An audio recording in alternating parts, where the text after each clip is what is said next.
Everyone can hear all the randomness and they can be like, why do I have to listen to this shit? I love that you don't know that I'd already turned on your audio when you said that sentence. You're the worst. What's up, motherfuckers? Yes. You're the That was a worst. great prank. That was a good prank. Sometimes I want to poke you right in your little nose. We are back. We are so back. I love this theme. It is one of the funniest delete your arts. That I entirely changed what I was doing. I know how to fix winter. It doesn't need a full rework. I kind of like the overall composition. The individual shapes need some work. My overall impressions of Fishman Island? Lots of fish. Damn, dude. Islandy. What? Good stuff. I think I have some ideas about the One Piece now. Yeah? Yeah. Oh, wow. What do you figure that is? Is it fish? The fish is the One Piece? Yeah, do you think the One Piece is fish? It wasn't fish, but now it is. Damn, okay. It changed just like that. Yeah. I was thinking it was something else. Anyone remember where we ended off last time? Was it 619? What a great question, because it looks like I forgot to update it, right? Unless 653 was it and someone else did it. No, 653 is where we're ending. It was 620. Okay, everybody said, oh, so we did update it to the new one. Yeah, 620 was your previous reading. So previously, yeah, you read up to everyone meeting old Jim and old Jim saying, you want to hear about a cool fish? And everybody was like, yeah. And Luffy was like, do we have to? That about sums it up, right? Hello, Holy Cricket. crap, I'm actually many books. Fishman Island was many books. Okay, obviously, the world of compilations, short form compilations, and long form reviews are very different on YouTube. But you know what's crazy? Cricket's YouTube channel has a summary of his favorite Brook scenes by Ian Sinclair, and it's like 6 times more popular than any Mom Piece video. What? Yeah, congratulations. You know what Cricket is? A rock star. Cricket is a rock star. I have that song in my head. Fishman Island is 4 books long.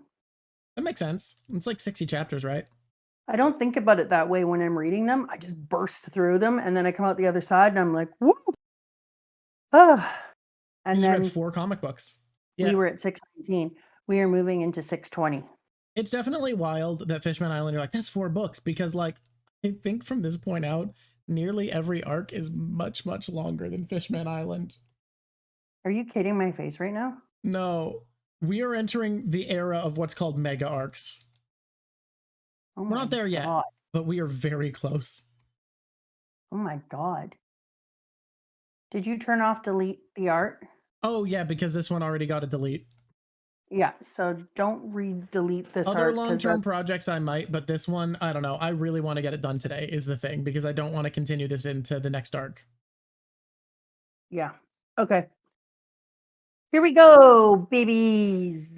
All the squishies together now. First of all, let's just take a moment to look back on the island of rare animals and find out that there is a barrel woman for Sarfunkel. And let's all say, yay, barrel woman. Their love life is pretty wooden. Yeah? Sticking with that.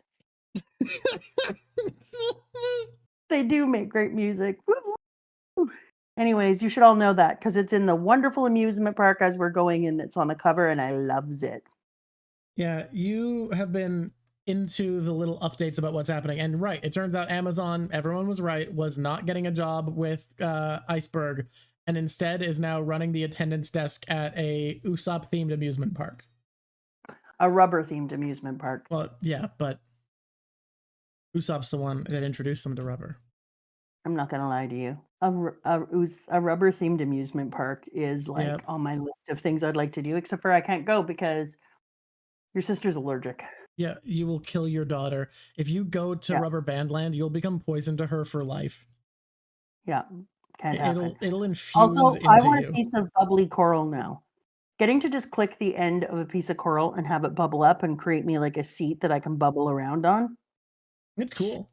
When is the last time that I mentioned how much I hate the wet reindeer? Caribou? Yeah. The wet reindeer? Yeah. I mean, you're not wrong. His name is Caribou, and he is called Wet-Haired Caribou. Last Yeah. episode. Do you want to start there with your hatred of Caribou? Oh, Is that our could jumping we? off point? Yeah, let's do it. Yeah. Why not? We can do what we I want. despise him, and I think that we should all get together at some day and jump him in an alley with a hairdryer and at least fix part of his terribleness. Take a look. You're dry-haired Caribou now.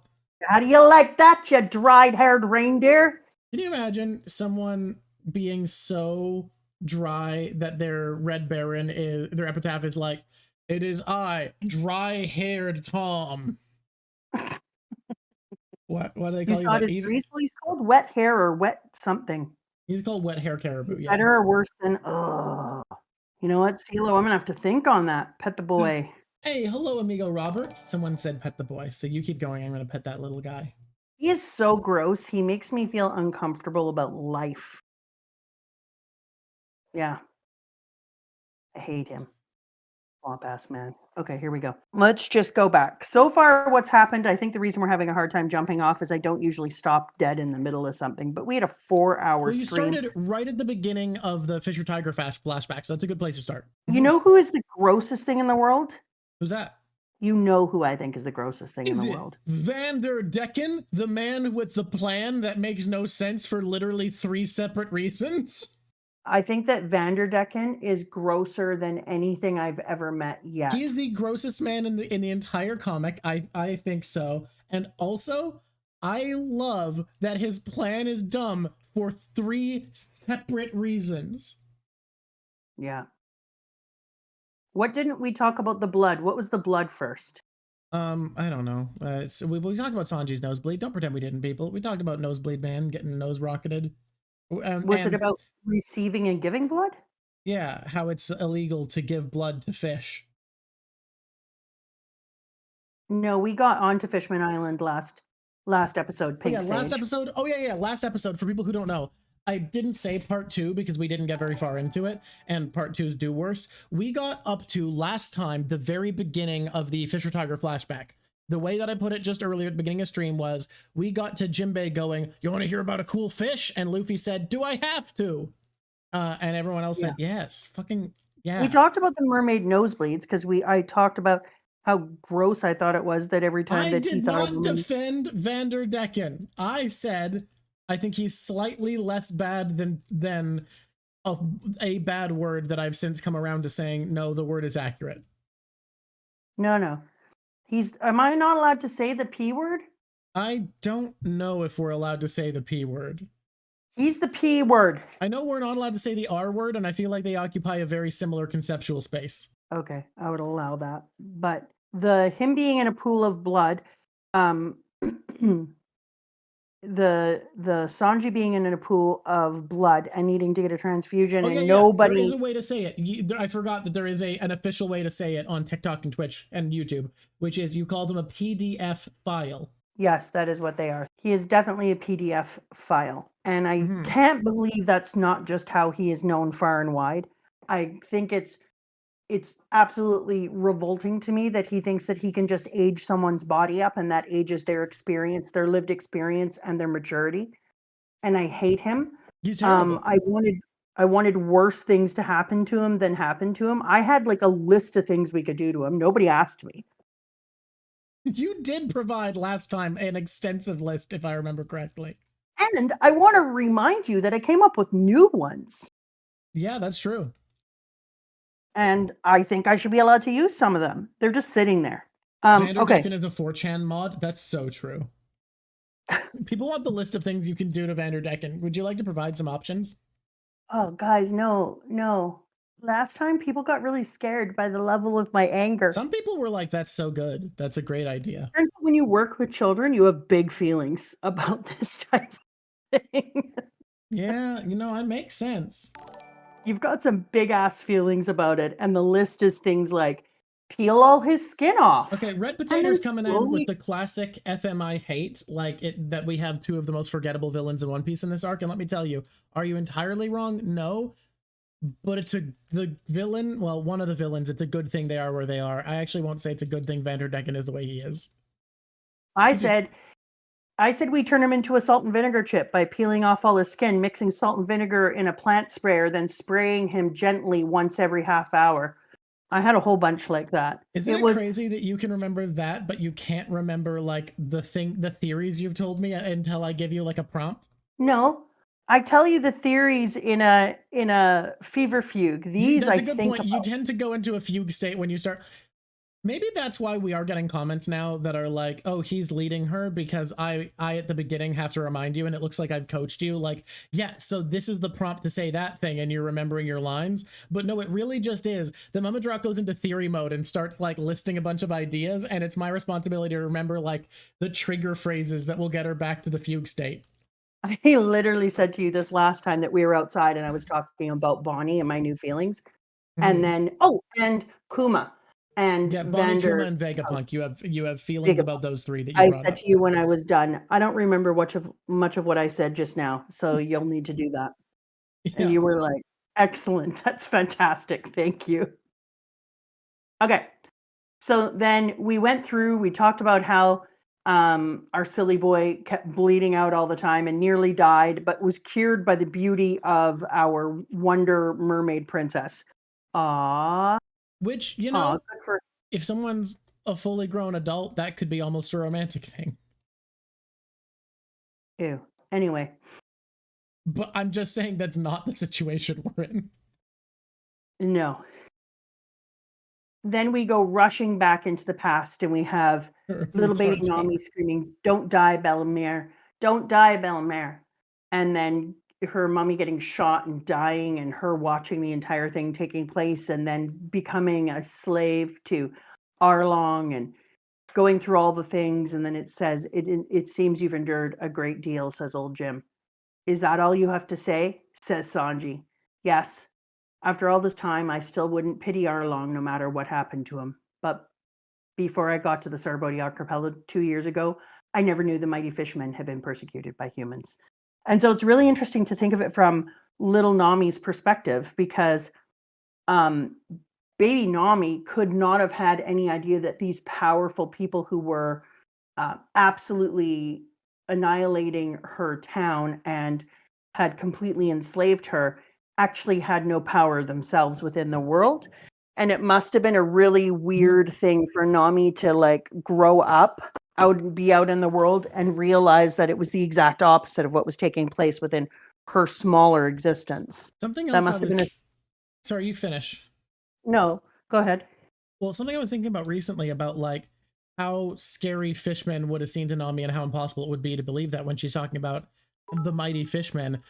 I think the strength of Fishman gets underplayed at this point because we're in a point of the series where like will and hockey matter so much more that like we forget how scary physical strength can be. But like when the Blackbeard pirates are fighting Ace, Jesus Burgess throwing a house is like meant to be a sign of, oh my god, this guy's insanely terrifyingly strong. Regular mook fishmen were doing that to terrorize the villages around Nami. Like a thing that was an impressive feat of strength for a human is a thing that regular fishmen grunts were able to do. So I can absolutely imagine Nami being like, it's hard to believe that they could have been persecuted. So for baby Nami, I can't even imagine. Like for her, there would have been she would literally have had no idea what was taking place within that world. So the coolest thing is when she talks about um, then those kidnappers caught Kemi, and I could hardly believe my eyes when I saw Saboti Park. It was exactly like Arlong Park that Arlong built. And it was so cool to do that flashback of the side by side of Arlong and Saboti Park and see how much Arlong must have felt like he was an outsider and given no chance to be a part of the upper world and actually get to see the sun. And it was really cool for Nami to make that comparison and bring it to light because it's a great reminder. Like we're looking at all these things that the fishmen are doing to little baby Nami and to all the people of the world down here, and keeping in mind that this was such a huge thing to baby Arlong to look longingly on Saboti Park that he built his own where he would feel like he had absolute power and control from and made that his headquarters and the center of his personal power. And a That place says where humans weren't allowed. ton. Exactly. And that says a ton about what that did to him as a person and how he felt. It, So I thought that was incredible. and his taxes forced the humans into the poverty he'd grown up in, and that he was the only one with money getting this luxury while the humans around him had to suffer. He was just like recreating the society he wanted, but with him as the oppressor. Exactly. And then slowly we walk into the thing where we find out that until 200 years earlier, fishmen were categorized as fish rather than people. And I'm like, yeah, that's kind of like women. Kind of like women and most in the West at non-white ethnic groups for a long time. Women worldwide and anyone who wasn't white. First prediction. Finding out about how deep the racism was and how Whitebeard ended up having to be the savior and take over the area.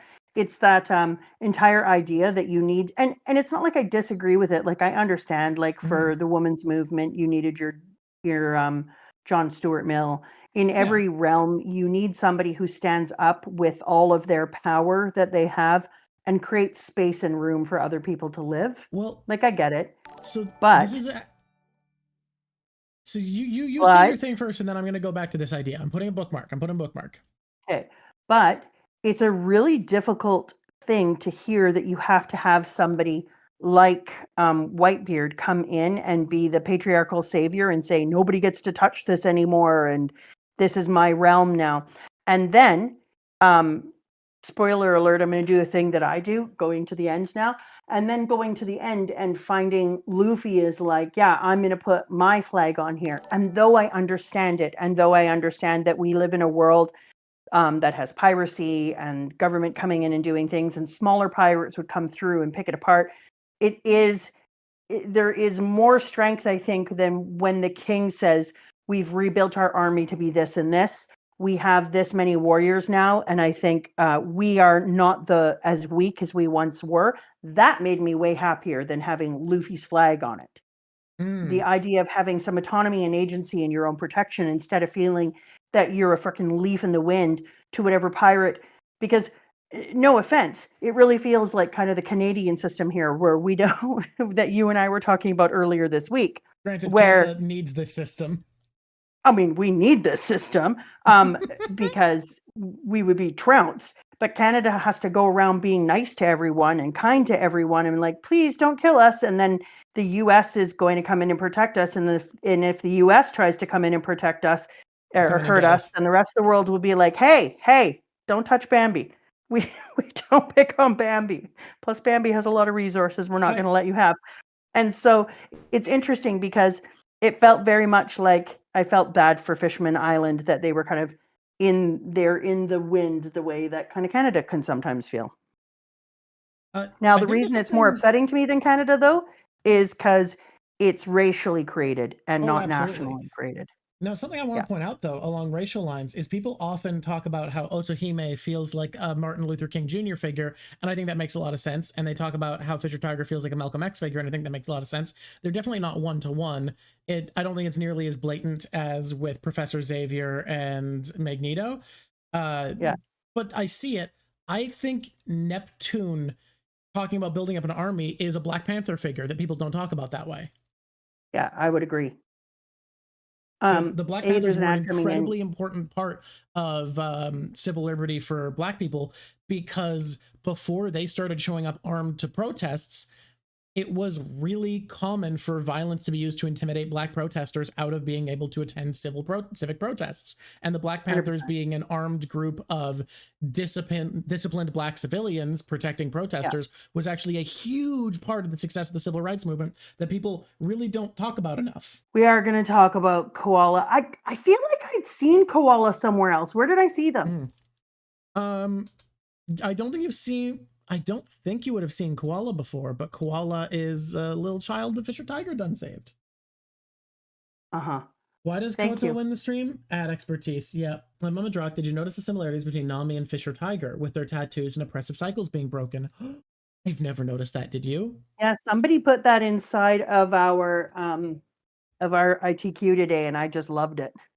That's such a good observation. I feel like neither of us had enough time to sit with that to have a good take, but that's really cool. I absolutely adored that take because I really liked that both of them then wrote their own world and kind of leaned into friends afterwards, and that they both kind of had a really neat, exceptional life because of the choices they made around friendship and helping others as well. I mean, Nami still has her greedy side, but she's got her great Mm. good friends who've put her on a different kind of Well, path. and they both take the symbol of slavery someone put on them and change it into something that for them represents Change freedom. it to something that has meaning for them. Yeah, well, because Yeah. for Nami, freedom is represented by the pinwheel of hope and the tangerines of financial freedom, where Bellamere said, as long as we have this, we can survive. And for Fisher Tiger, the sun represented freedom for all fish mankind, and he changed the hook of the Celestials. Holy shit, that's so cool that Nami did the same thing that Fisher Tiger did of turning a mark of oppression to a mark of freedom, And she didn't even know she was doing it. It was a separate thing that she did on her own. Oh my, I've never thought about that. That's so cool. Yeah. The queen is so cool. I love her. I love her design, her attitude. She is just unironically one of the coolest things. And the idea that she can queen, how do you say her name? Is it Otohime? Otohime. Otohime. Mm-hmm. Okay. The idea that Otohime has the ability to not only tell everyone like, yeah, dead mom counter +1. He just really loves to kill him some mums. Dude, I was just watching back our live stream we did for post-war before it went up, and I love how instantly you reacted knowing what I was going to say when I just said reason we know Big Mom's a force to be reckoned with is because she's a mom and she's alive, and you just go, oh shit. Yeah, it's wild that she gets to live. She's that strong. I also love that Urahime is a goldfish because she's a goldfish that made it to Ryu Castle, so she is a dragon. Because goldfish are carp. Yeah. Oh my god, I've never thought about that. She's a carp who made it to the castle.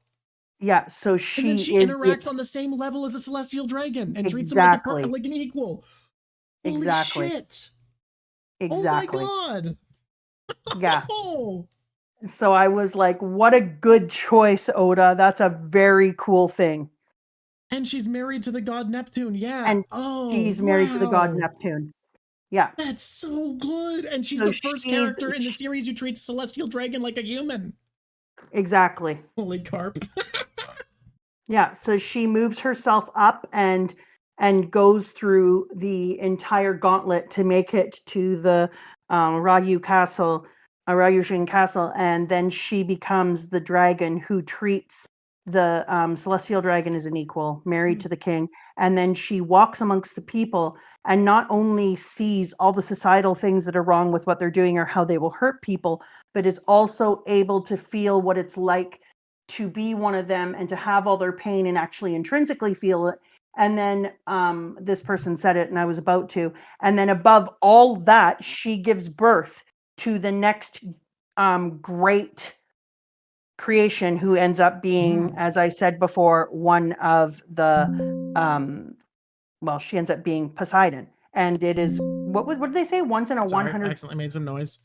What type of fish is Shirahoshi as well? I think she's a giant carp. Well, let's look at it because I think she was supposed to be a giant carp. Anyways, she gives birth, and so this person is right. I get a gold star because one of the ancient weapons is a person. You are absolutely correct. So that is a gold star. I definitely believe too, because this woman fought her way up the stream to become a god herself and a dragon god herself in the dragon castle, and then I believe that gave her the power to give birth to such an incredible to Shirahoshi or Hashi, Wazi Hashi.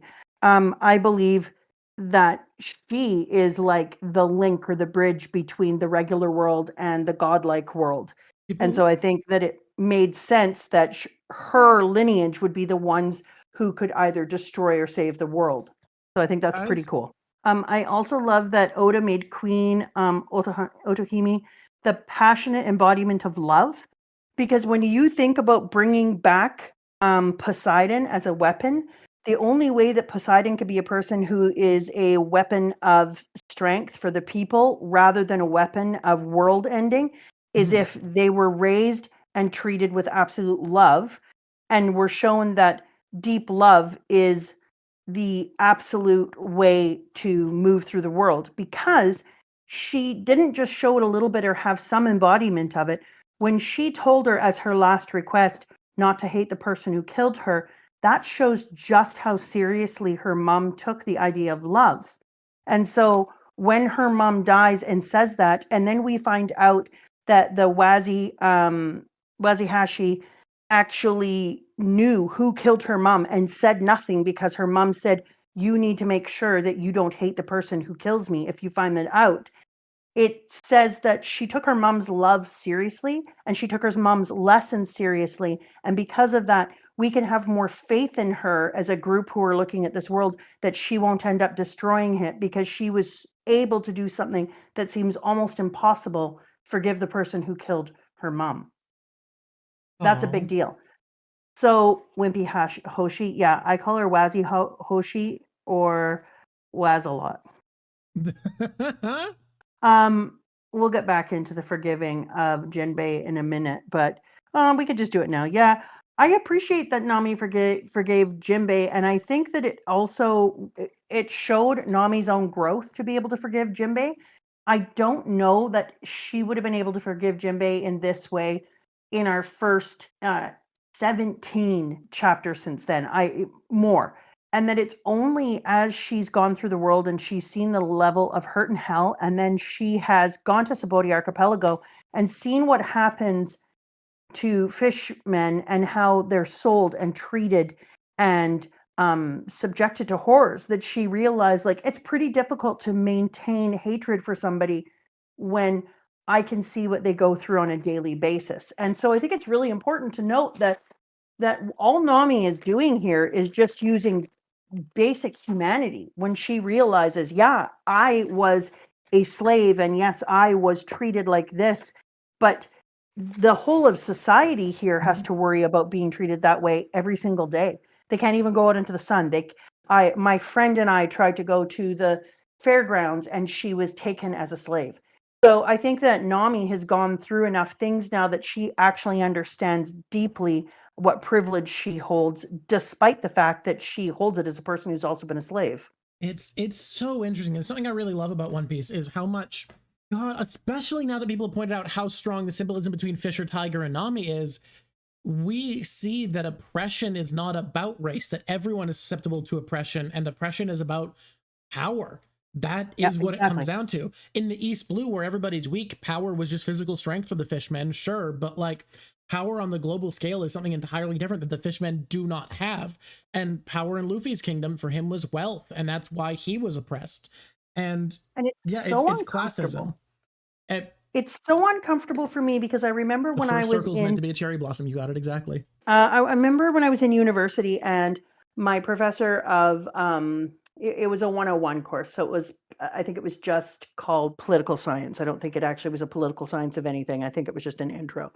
But in it, he said the famous quote of, you can only have power through permission. And he was like, power can only be given or taken through permission. And I remember being like, oh, that's so genius and so true, because if you don't give somebody your power, they can't have it. And yeah, that can be true, but it's also kind of bullshit, right? A little bit bullshit. It's one of those things that's like technically true, because like there are a lot of and I think One Piece is very aware of this, that there are a lot of situations where... But let me finish my thinking first before you ram up the road. This one I'll get back to. The other one I decided it wasn't worth it yet. We'll save for politics video. Because I said to myself, like, that's the type of thing that somebody who has never had to worry about having their power taken away through absolute might or oppression of other people who had physical ability over them or could out-weapon them, that's the type of thing that they would say, because they can do things like, you can't have power over me at work even though you're my boss, you can't take away this or this, and I always have the freedom within inside of my mind, and da-da-da-da-da-da-da. Well, but when you're an entire society, bravery in standing up for yourself in those situations, it's just very different than what you're about to get into.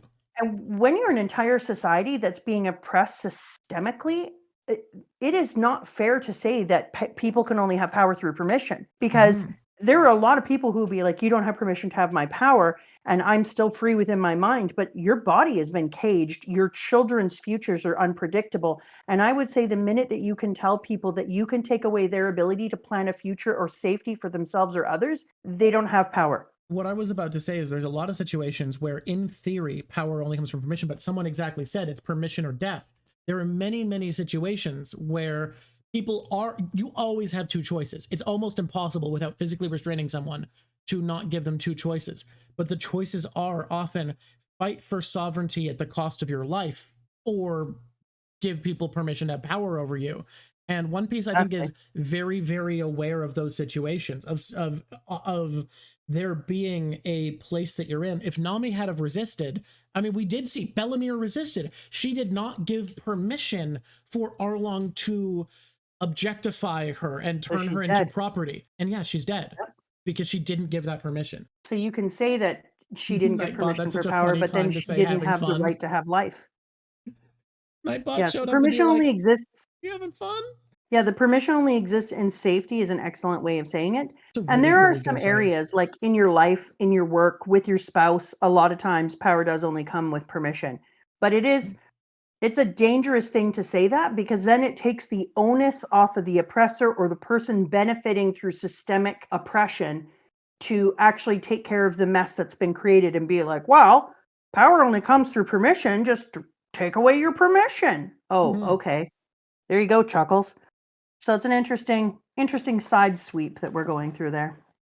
I think a lot of the iconography we see comes from American racism, especially because it's the biggest world known place of racism that Oda can get, that Oda's readers in Japan would have access to the imagery of, to rely on. I just realized a change I want to make. That he can get away with, because Japanese racism is against the Ainu and other people is generally not something you can easily get away with talking about in Japan, to the point that Yeah. Princess Mononoke got in trouble for referencing Ainu culture in the movie. Like, it is a very, very difficult topic to talk about, so I think that's why he talked about it. But I think you can see a lot of references and symbolism of racism in countries other than the United States in Fishman Island, even though that is, like we're saying with things like Malcolm X, Black Panther, Martin Luther King, most of what we're seeing. I think it is written in such a way that it's very approachable to racial dynamics in a lot of the world. Are those magic circles you're making, I'm PS? not making magic circles. I'm making symmetrical geometric shapes that are a big part of Art Nouveau decoration, So magic and circles. no magic circles. They're Yep. magic I'm circles. making a cherry blossom, the sun, and now I need to figure out what is autumn. The moon. It's the harvest moon. I wasn't going to do that, but that's good. And then I'll do a snowflake for Yeah. winter, because of course I will. Obs. Anyways, let's move on like people who move on. First of all, Tiger, I'm loving your frog no hippo t-shirt. Go Tiger. The whole Tiger defeating the celestial dragons and it moving across also reminded me of power and loyalty follow those who make big moves and big changes, because Tiger refused not to take everyone out of there that he could. But the minute that he does, all of Fishman Island are like, Tiger, Tiger, Tiger. Whatever Tiger says, that's it. Tiger is the be all and the end all. And Tiger suddenly has a different kind of power. And then his power is you can lend that social power onto others. And so he kind of ends up lending it to his queen as well, which is really cool. And his queen ends up getting to have some of his feelings. And yet it's interesting because despite the fact that he agrees with the queen, despite the fact that he wants everyone to be able to walk on the surface and sit out in the sun, and despite the fact that he feels that the future would be better if there wasn't hatred between his people and the people on the land, he still isn't able to take the blood at the very end of his life that would have saved him. And He's still racist. He still hates humans deep down. And yet we call it racism, and can it be? I don't know. Okay. I So wanna say it's just racism because he doesn't like humans, but I don't Mhm. think you can be racist if you're the person who has less power. So I think we are on opposite perspectives of linguistic theory. I used to agree with you on this side, and it's sort of the conversation of, is racism prejudice on racial lines, or is it prejudice and power? I think Yeah. that, in my opinion, I think it's more linguistically useful to just call all racial prejudice racism, but then have racism that has systemic backing, systemic racism. Like, I think that's more Yeah. linguistically useful.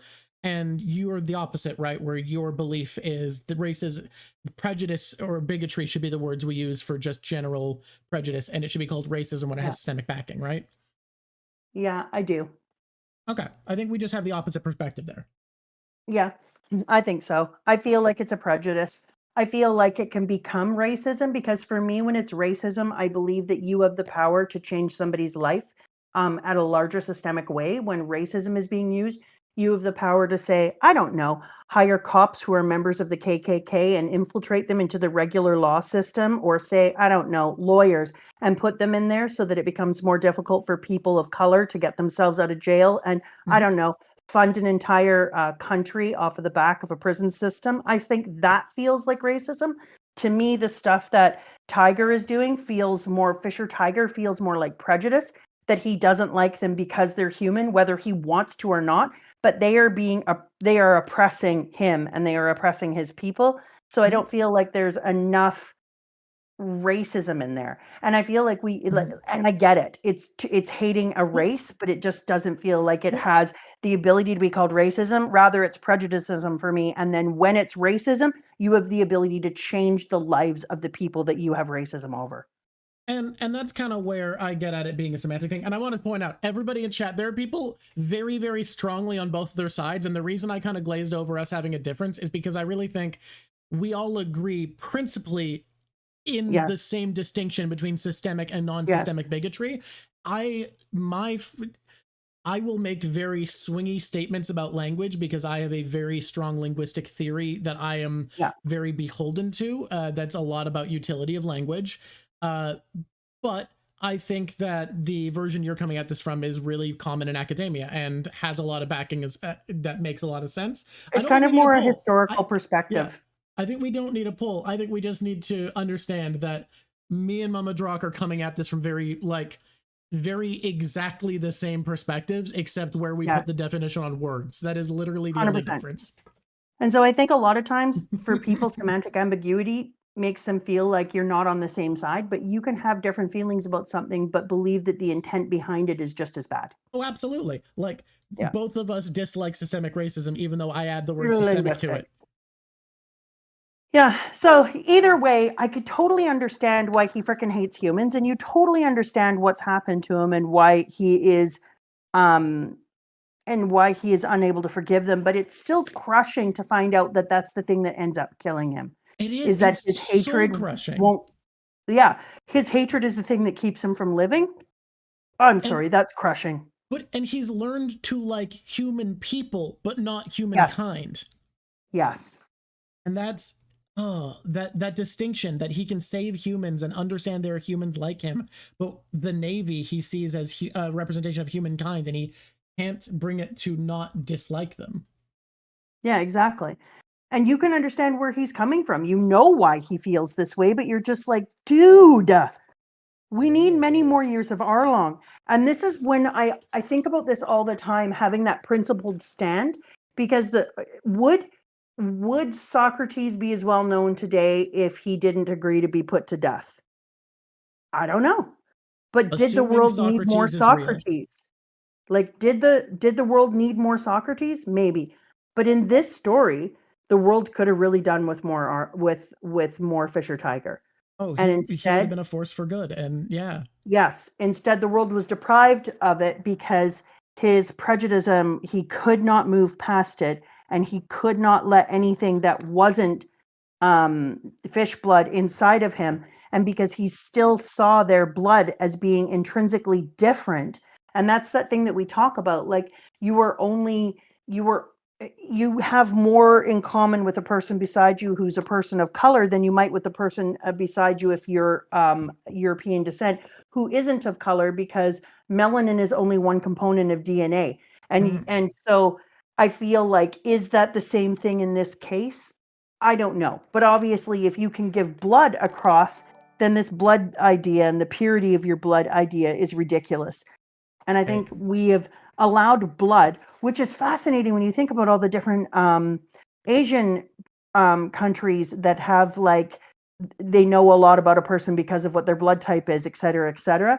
And then you go off to think about how when I want to talk about my indigenous ancestry, you have to talk about what blood quantum is that. And Oh my then God, when yeah. you want to talk about slaves in America, they're like up until you are this amount or even one drop. And so him making such a big deal about blood in here isn't just because that's the way it is in one place, it's the way it is everywhere. And I love how beautifully he gets to point out with a person that he made us love. Like everyone loves Fisher Tiger.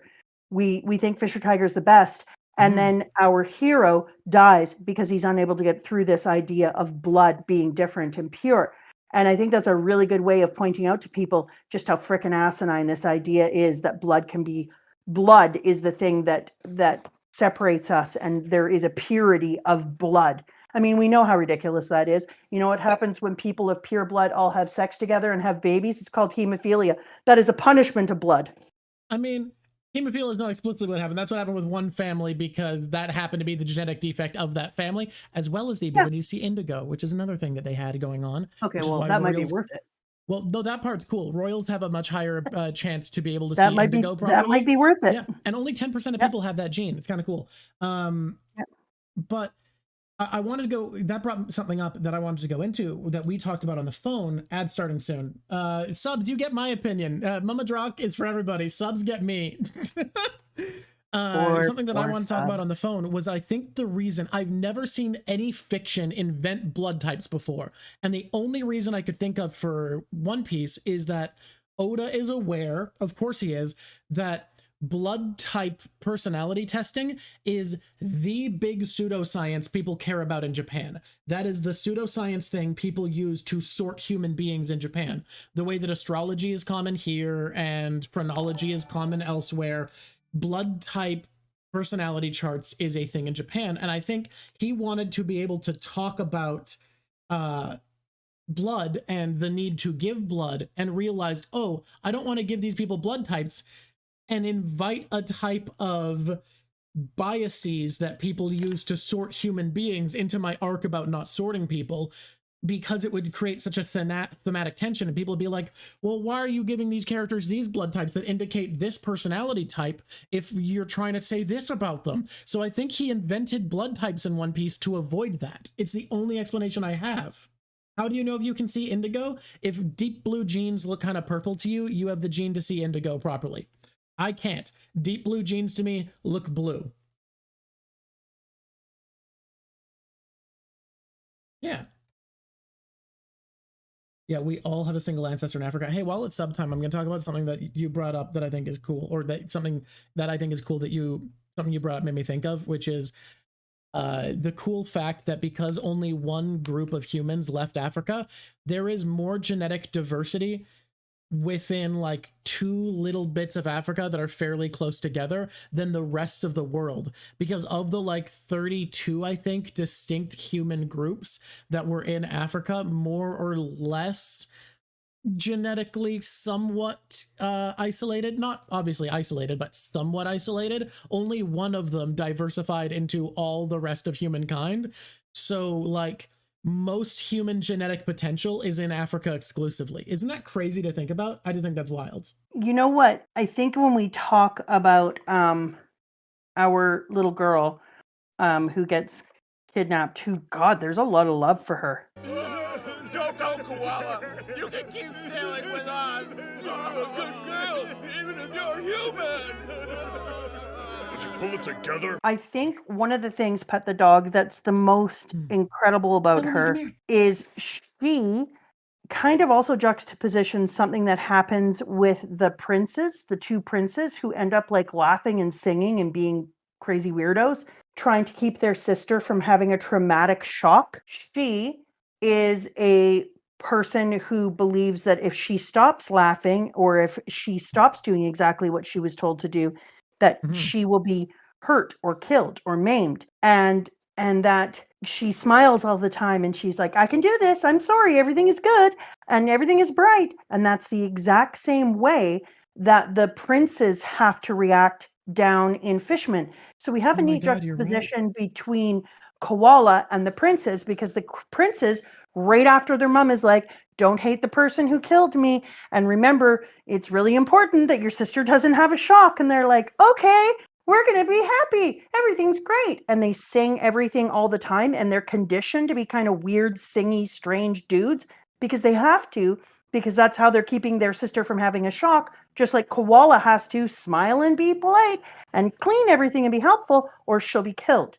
And so it was really neat to me that I felt like these characters under and over the water were linked together. And it also makes sense that Arlong is like, she's only Arlong is there and wanting to hurt her. And when he sees a child, he doesn't see a child. And I think that's really important, that he doesn't see children who are human as being anything that needs to be protected or helped. He just sees a child. I should not have done tricep push-ups. No human being should ever have to do tricep push-ups. They're the worst, and especially not on a carpet. It kept slipping. Terrible decision, but I was committed to it. You there? Are you done? I'm done. What? I was in the middle of talking about killing children. Dude, we are getting, this is classic Mom Piece where we're getting like deep thematic analysis that people aren't used to. So it was interesting that Arlong didn't see Koala as being a child. He saw Arlong as just being an enemy. And it tells you a lot about people. If you can sit and stare at a child and all you can see is a killer and a representative of somebody that you hate. Like I can't even imagine that. I was talking the other day because there's so much racism in Vancouver that people don't talk about, especially in Vancouver. And there was, and only with specific groups. And there were these two old people just going gaga over this little kid who was a person of color. And they were like, are you the cutest little boy in the whole world? And they were just literally going gaga. And I was like, it's amazing to me that amongst all the racism, when people see children, suddenly they are like, okay, I am racist, but did you see how great this kid is? And they're able to love it. It reminds me of the way that suddenly a leper will take care of like a baby monkey. And I'm like, it's ridiculous to me that you can't just love this person all the time and you can only love a person if they're a kid. And yet Arlong is at a different level of hatred. He is at a level of hatred when he sees a child, he doesn't even see the protection or the nurturing or the natural instinct that would come to a person. All he sees is somebody who represents people who are his oppressors, and he hates and reviles her. And to me, that shows just how deeply his hate goes. And he was the person who taught the person I hate the most. I don't even know who I hate the most anymore. He creates such great people to hate. Like, Oda's great at making you just hate somebody, huh? It's so quickly. Oh, absolutely. Right? Like, I don't even know who I hate the most. Hey, Hody, I can't hate anywhere near as much as Vanderdecken. No, Vanderdecken is the most disgusting thing, but Hody is horrifying, and we'll get into the reasons why is terrifying in a very specific way. Yeah. It's because we're pirates. That's why they're afraid of us, because they don't know anything. Oh, God, that little kid is so sweet. I love that when they go to drop her off, though, in the town, after she says, I'll tell everyone in the village, lots of fishmen are good people. And they're like, don't leave us, Koala. Oh, we love you. Take care. And they're all so sad. And he walks her all the way back to the town, and they're so happy. And boom. Apparently. They shoot Tiger. And then you move back. Did you hear something, Mommy? Nope. And it just shows happy Koala sitting with her whole family while on board. I'd rather die than have their blood inside of me. And Tiger slowly wilts to nothing. It's so sad. Ugh. But like, what better way to show racism and prejudice and hatred? Like, they're screaming. You have old Jim saying, you can live. And then to have Arlong end up spreading the word that it was because of humans that he died, and that humans refused to give a transplant, and all of the stuff that went down there. It reminded me of how easy it is to feed people the lies that they want to hear. Like, it takes so little, and everything is is repetition. Like when everyone is like, oh my God, this is exactly what's happening now. You're like, yeah, right. Because somebody figured out it was a really, really good plan if you wanted to get things done. And we just continue to use those same plans. Then seeing everybody slowly pull their support away from the queen, and how when she dies in a place where she is watching all the dreams that she built up, all the strength she put into her fight, all of the work that she's done be ripped away from her.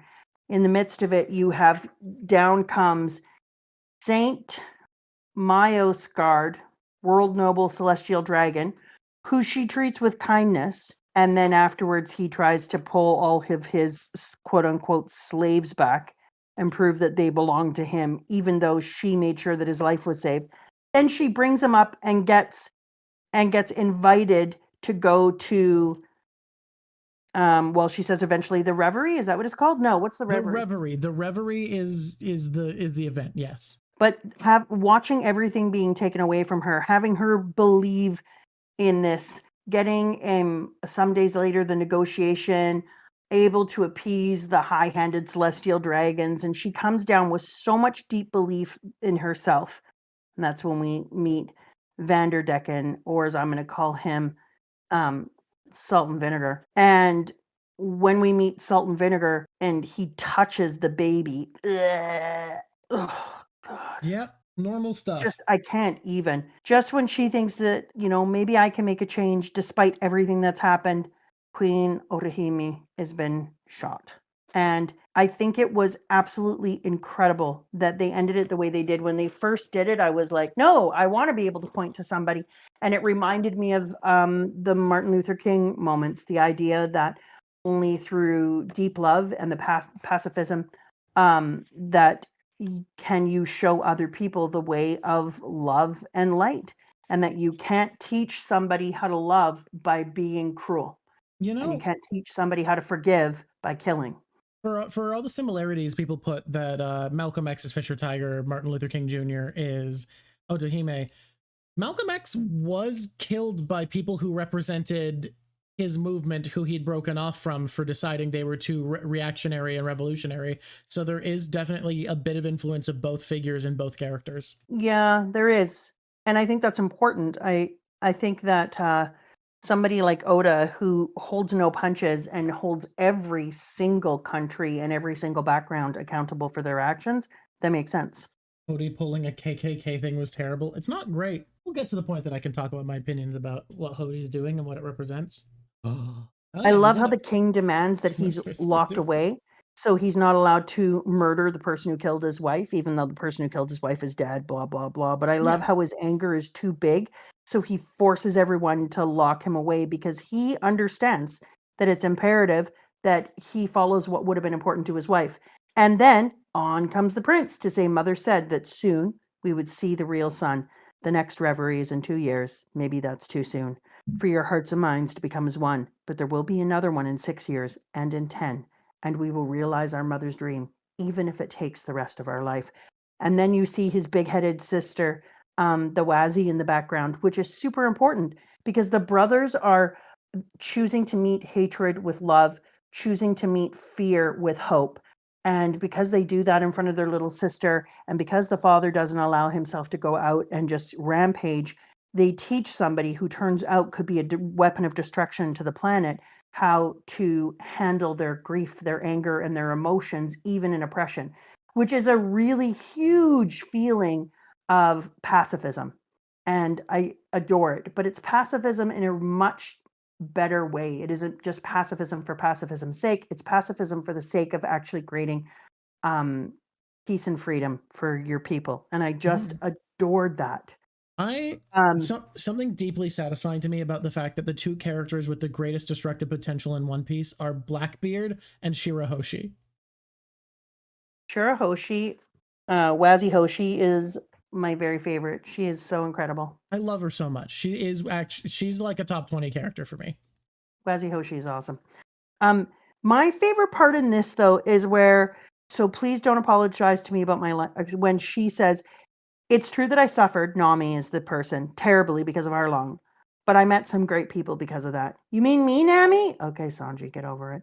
It's all connected, and I can't hate you just because you're a fishman, so please don't apologize to me about my life. It's not all that bad. I'm having a lot of fun now.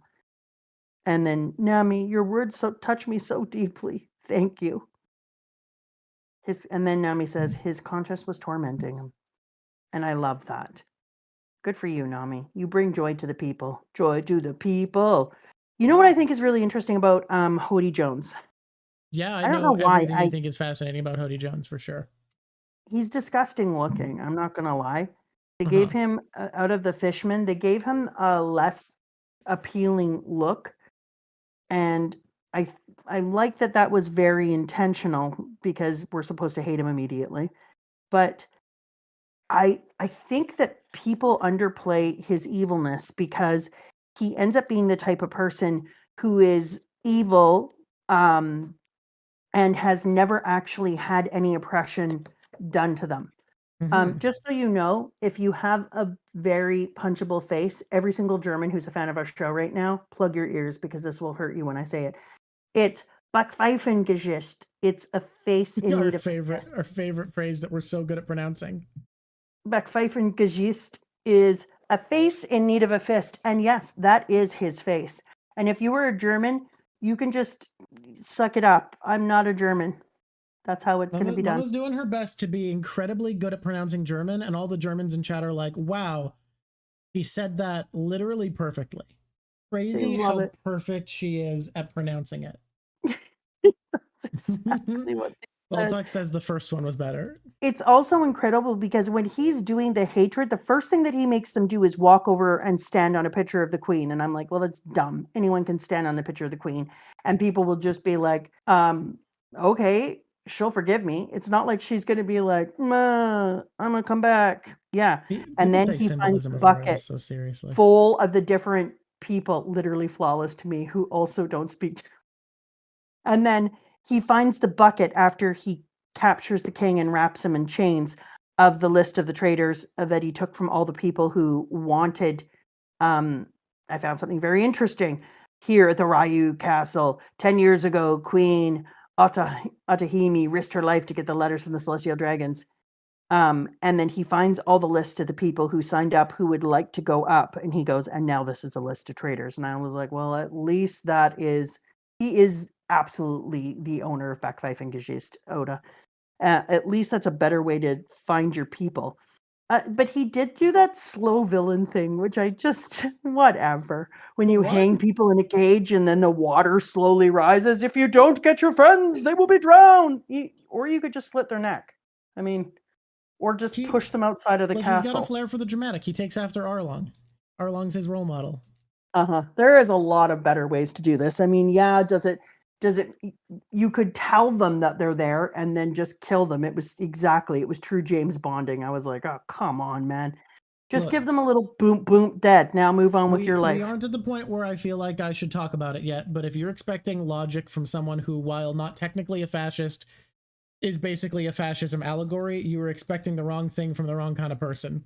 Yeah, well, you can kill them a lot quicker. I'm just saying, if Absolutely. if I was an evil person, this is not how I would choose to kill people. I want you to know that in my evil arc, in Drachmammad arc, I am not leaving anyone to drown in slow lifting water.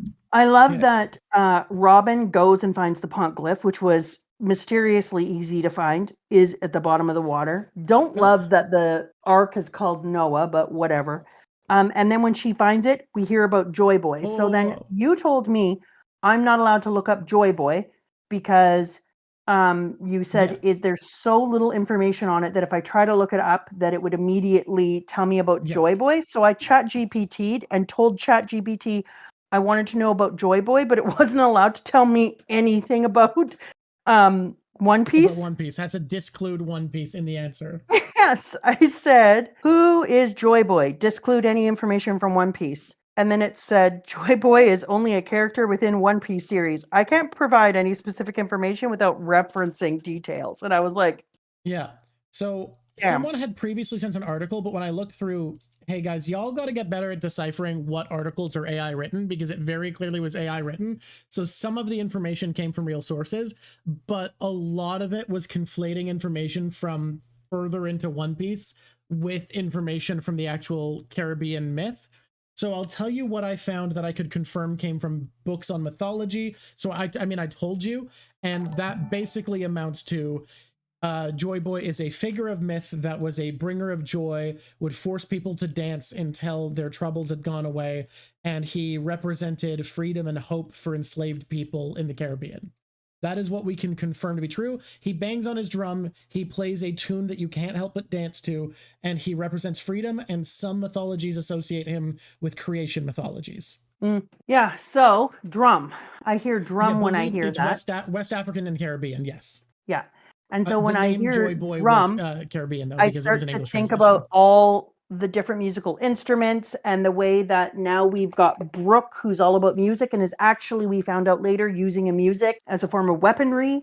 And then the big giant bell that brings joy inside of Skypiea. And then two islands that are a type of drum island. There's a dark drum island, and then there's the drum That's island. true. I didn't even think about that. It's kind of cool how you've been on about joy being important, and then there's like a major character from the Void Century now whose name is Joy, and we've all been waiting for you to get to this to be like, oh, what's Mama gonna think when she gets to Joy Boy? And there you go, you got him. He's here. You found out that there's a guy whose name is Joy Boy. What's Mama supposed to think? Mama has 5.5 sentences about this freaking dude. But now I'm like, this is what I was talking to you about before, that I said that I think that the way to defeat the darkness and defeat the people who are oppressing isn't through hate, isn't through war, it's through love and through joy. And so in this arc, we see people who love our Wazi-Hoshi so much that they will force themselves to have happy faces and songs to pull her out to the other side. And in this arc, we see Joy Boy. And that all we know about him is that he's Joy Boy. If you look it up, you can find that he uses music to take away the unhappiness. And so I think that Joy Boy and the arc, that the ultimate weapon is going to be some sort of music, some sort of joy, some sort of dancing. There's going to be something in there that the world is going to be connected through joy, through sound. And I don't know how that's going to go yet. I love the fight that we have between Luffy and Old Jim. I think it's very, very important because he brings up all sorts of points that I don't think that just anyone would understand. You kept refusing to tell us who roughed you up, blah, blah, blah, blah, blah. And then he says, just get out of the way, Jinbei. I said I'm going to go. I won't let you take care of this. And I'll just beat you up. Stop it, both of you. And then he gets to talk about things that otherwise people might not understand. The fact that if you go and you just kick his ass, you're going to give him the feeling of being a martyr, and people are going to be on his side. And right now, if they think of you as the person who is responsible for Arlong going down, they're going to see this as you stepping in Fishman territory, and they're not going to see you as a savior. Like, it has to be done in a very specific way. You can't just rush in there. Because this is something I talk to kids about when I'm teaching First Nations, British Columbia First Nations 12, is that you're not trying to jump in and do all the things for people. You need to do it with people, or you need to help to make space and then let people stand for themselves. But you're there to help clear the space. And so Luffy was just Luffying and just trying to take over and do all the things. And he's saying, like, yeah, that's not going to get anything done. I don't think you're understanding what that can look like. If you just rush in, if you Leroy Jenkins this, then it's going to go to shit. So I need you to slow your roll and let us come up with a plan that works so that in the end, people don't see you as being some entirely horrible person who first took down poor Arlong and has now martyred somebody who's an actual piece of crap. And so this was a really, really important moment. And I often feel that Luffy Leroy Jenkins crap. So it was really cool to get to see him being pulled back in such a great way, because it really felt adjacent to the way that Vivi would talk to him and that Vivi would teach him how to be a leader. And so when you're looking at this, you're thinking like, hell's yeah, having old Jim here, now he has a different kind of mentorship. First, he had a mentorship peer to peer, but peer in a way that you have somebody who's been trained on how to be a leader. for many years by many people. And now you're having that mentorship by somebody who is an elder, who's saying to you, slow your roll, oh boy, let me talk to you and show you what it looks like to lead in a good way and to have these difficult conversations and to walk within the shadow of racism and prejudice. You can't just do things the way you think you have to. And so it's great because we see the impact this has on our Luffy.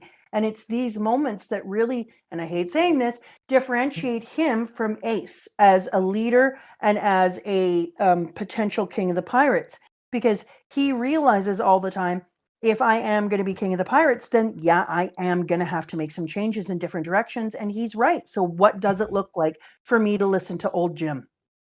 I love how much Luffy listening and taking advice from people who teach him how to be a leader does play into his character. Vivi and Jinbei, it feels like fundamentally change Luffy, and Vivi taught him how to lead a small crew, but this is his first step in learning how to be the pirate king. This is someone teaching him how Yes. to lead a massive group of people. Yes. And more growth for our boy. People undersell Luffy as this simple character who doesn't change. Is he simple?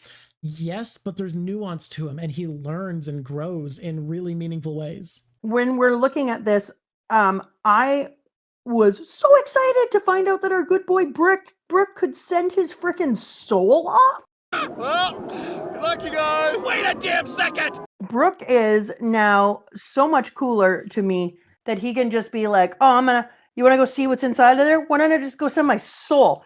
I mentioned, think about all the ways that can be useful for people who are superstitious, or if you want to pretend to be a dead person that's already gone, and then you want to fool them and get information and be like, oh, it's me, your mother, and then have them tell you things. Or if you need to scare people out of a room, or if you want to tell people something about their future and you want to pretend to be a ghost and be like, I am your future, be good. Like, do you know the ways I could use that? Christmas past. It does. You say, do you know the ways I could use that? And you listed almost exclusively ways to gaslight people. So I'm guessing gaslighting people. I'm talking about if you are a straw hat. I'm guessing gaslight people. So Hody's doing his plan. He's like, hey, everybody, I'm doing a terrorism. You know what? Okay. So I know that because I am a left-leaning person, me shouting fascist feels like a thing that everybody does. But I want to talk about why Hody is a fascist allegory, even though technically he's not a fascist, because he's not overthrowing a republic. Like, this is not a democratic republic. This is a monarchy. He represents fascism because he is channeling the vitriol and anger of young men along the lines of racial prejudice to overthrow a government into a xenophobic militant state. And I think a lot of what we see from him, a lot of the writing around him, is meant to evoke fascist radicalization and fascist hate movements. I genuinely believe that. That's all. That's simple. I just think before we get into Hody's thing, I wanted to say that. No, fascist isn't just a buzzword. That's what I'm saying. Like, fascism exists. It's not just a buzzword. Fascism is a real ideology that exists, that an us versus them mentality should be the primary governing factor of a country, and it should supersede, you should supersede bureaucracy for the sake of a gut instinct, emotional revelry in the contempt of the other in favor of the protection of the self. That is fascist ideology, and Hody does represent it. The reason it's a touchy word to use is because it's used as a buzzword that people throw around all over the place, but it means a very specific thing. And while not technically fascist, because he's not overthrowing a democratic republic, Hody's ideology is exactly in line with fascist ideology. And I think that is relevant to a lot of the symbology we get. It's been turned into a buzzword for the purpose of making it less meaningful. Exactly. Okay, here we go. So we're going into the war. There's a whole bunch of people. The giant squid man. What's his name? Caro. I don't know. I can't read it. He has many arms. He's a dude. I don't like him. I don't like a lot of people who are fighting in this, but I do really enjoy the dude who camouflages himself on the ground, because But it's such a dumb bit. It's not dumb. It is the best bit ever. Shut up, you dumbhead! What? I lost him again. How does he do that? I feel When he says, yeah. how do you like my attack on the bottom of your foot? I've been attacking them. bottom of your foot with my face for minutes now. It's so good. really dumb, but it's very funny. Soul headbutt. It's so good. Everything that he does is just so awesome. I love him. He's I love that gross. everyone has like a strategy of how they beat the superpower they're up against. Like Chopper and Usopp are like, we've fought this kind of enemy before, and Brook is like, well, I can't wait to figure out how I need to think around my opponent. And he's just so bad at using camouflage. Like, it's just a dude who has no idea how to make the most of his power at all. Absolutely. I do like that when we have Luffy finally get in line and follow their advice, Luffy coming out of the mouth of the freaking shark is brilliant. And then it happening after people were like, save us, Luffy, save us. And he's like, oh, did somebody say Luffy?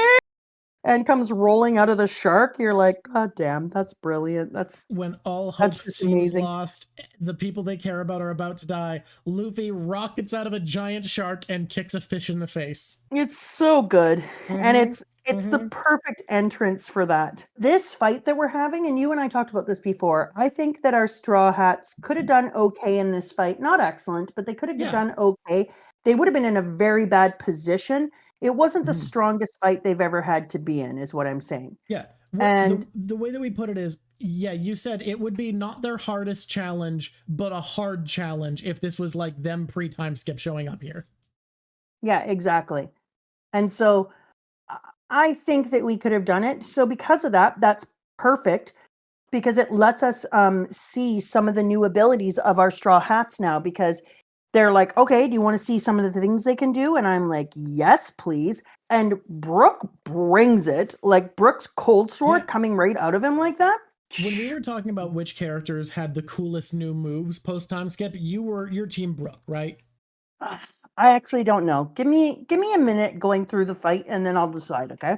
Because you and I both agree that we're a little bit disappointed that Usopp didn't put more of his Tinker Alchemist into his new powers. Like, I love pop greens. I just wish he had more than just pop greens now. Like, I want the mix of old and new. Like him put a specific poison or darts inside of some of his flowers and you step on them and they burst open and boom, they put stuff everywhere. Or I would have liked to have seen him attach like a dial that when it opens up, it screams a name and that plant can go anywhere and make you think that the person is moving. Like there's so many ways that you could do something with it. So it kind of a little sad because I like the idea of Usopp keeping that as part of his character, having that amazing aspect that he had prior to getting this talent that he got in those 2 years.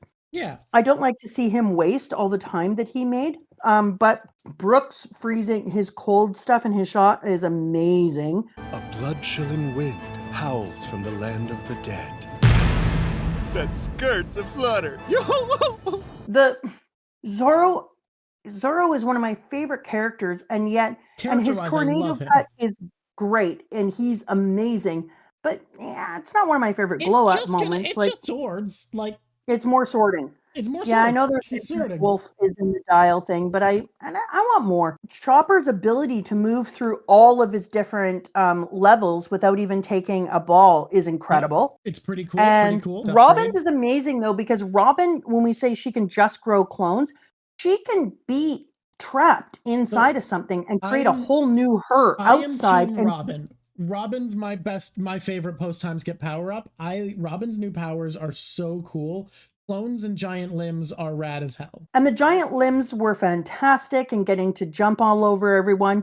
But I think that we can't let Nami's contribution be outstripped because Nami learned from the best from Enru about how frightening lightning can be and how difficult lightning is to fight. She killed more people than Eminem, or sorry, not than Robin. She put out all those clouds, each one becoming lightning, each one going down onto the ground and electrical shocking everyone.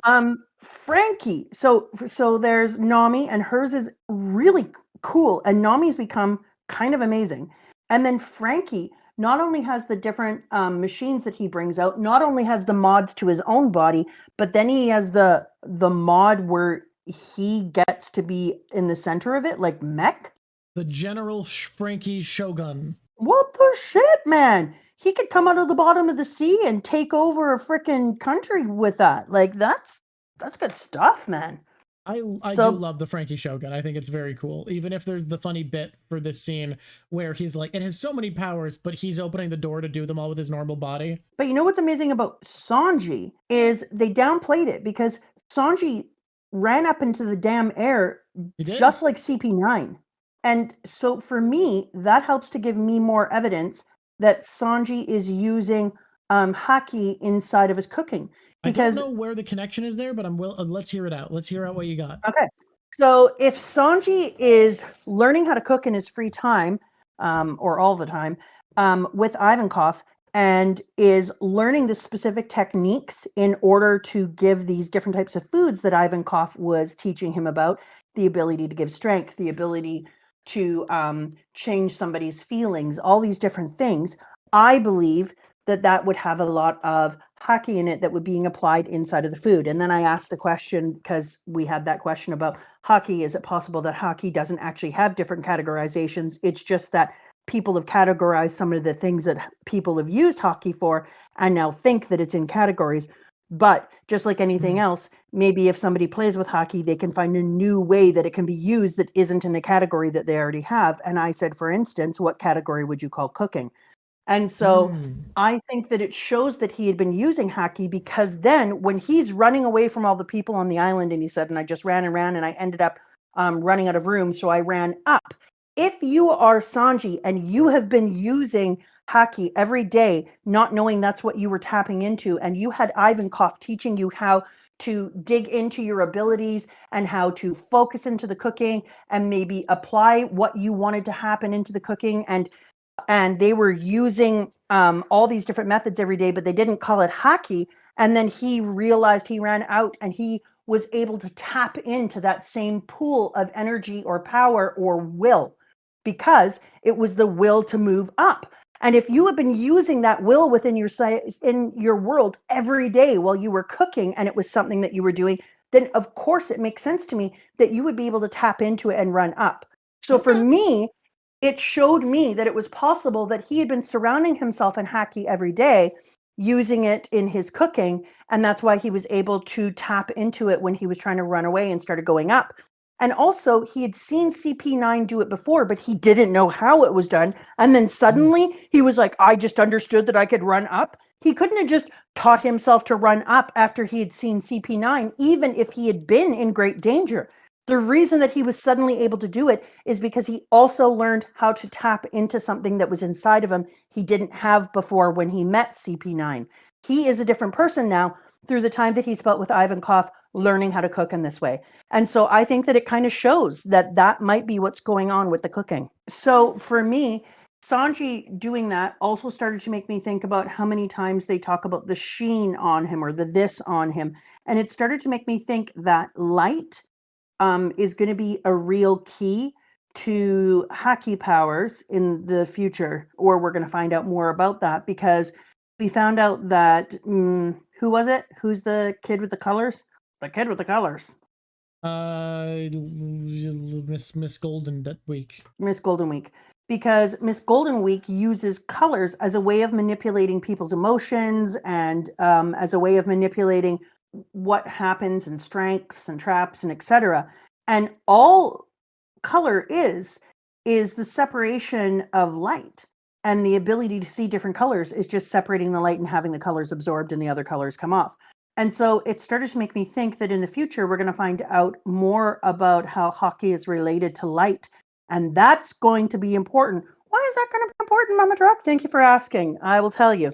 It's going to be important because Luffy is going to be a sun god. I've already said it 1,000 ways, and I will say it 1,000 more. You have often said that your boy Luffy is going to be some sort of mythological sun deity. Okay, so if Luffy is a sun god, which he is, then we are going to have Luffy being able to have so much more control over light.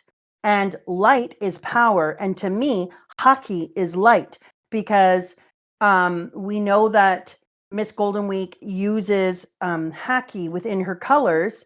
And that was, she was one of the reasons that I was like, there's something else here. My kids keep learning things on their own, and they keep using something that seems to be just their will in order to build themselves up. And then all of you guys later on, when we were inside of Little Garden, told me, yeah, no, the thing that she's doing isn't because of a devil fruit. We have been told it's something else.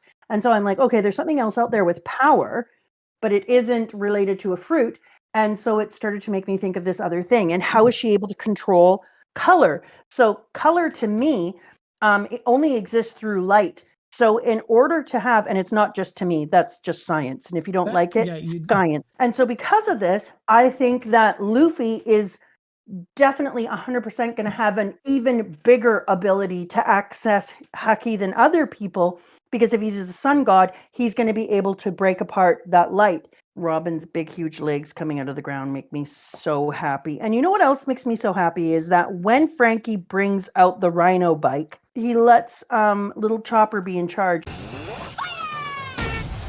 I can see Chopper in the future just driving it around the Brachio Tank 5 Engage. Yeah. I like that they were all like, oh, here comes the Kraken. And I was like, oh, you mean Surumi?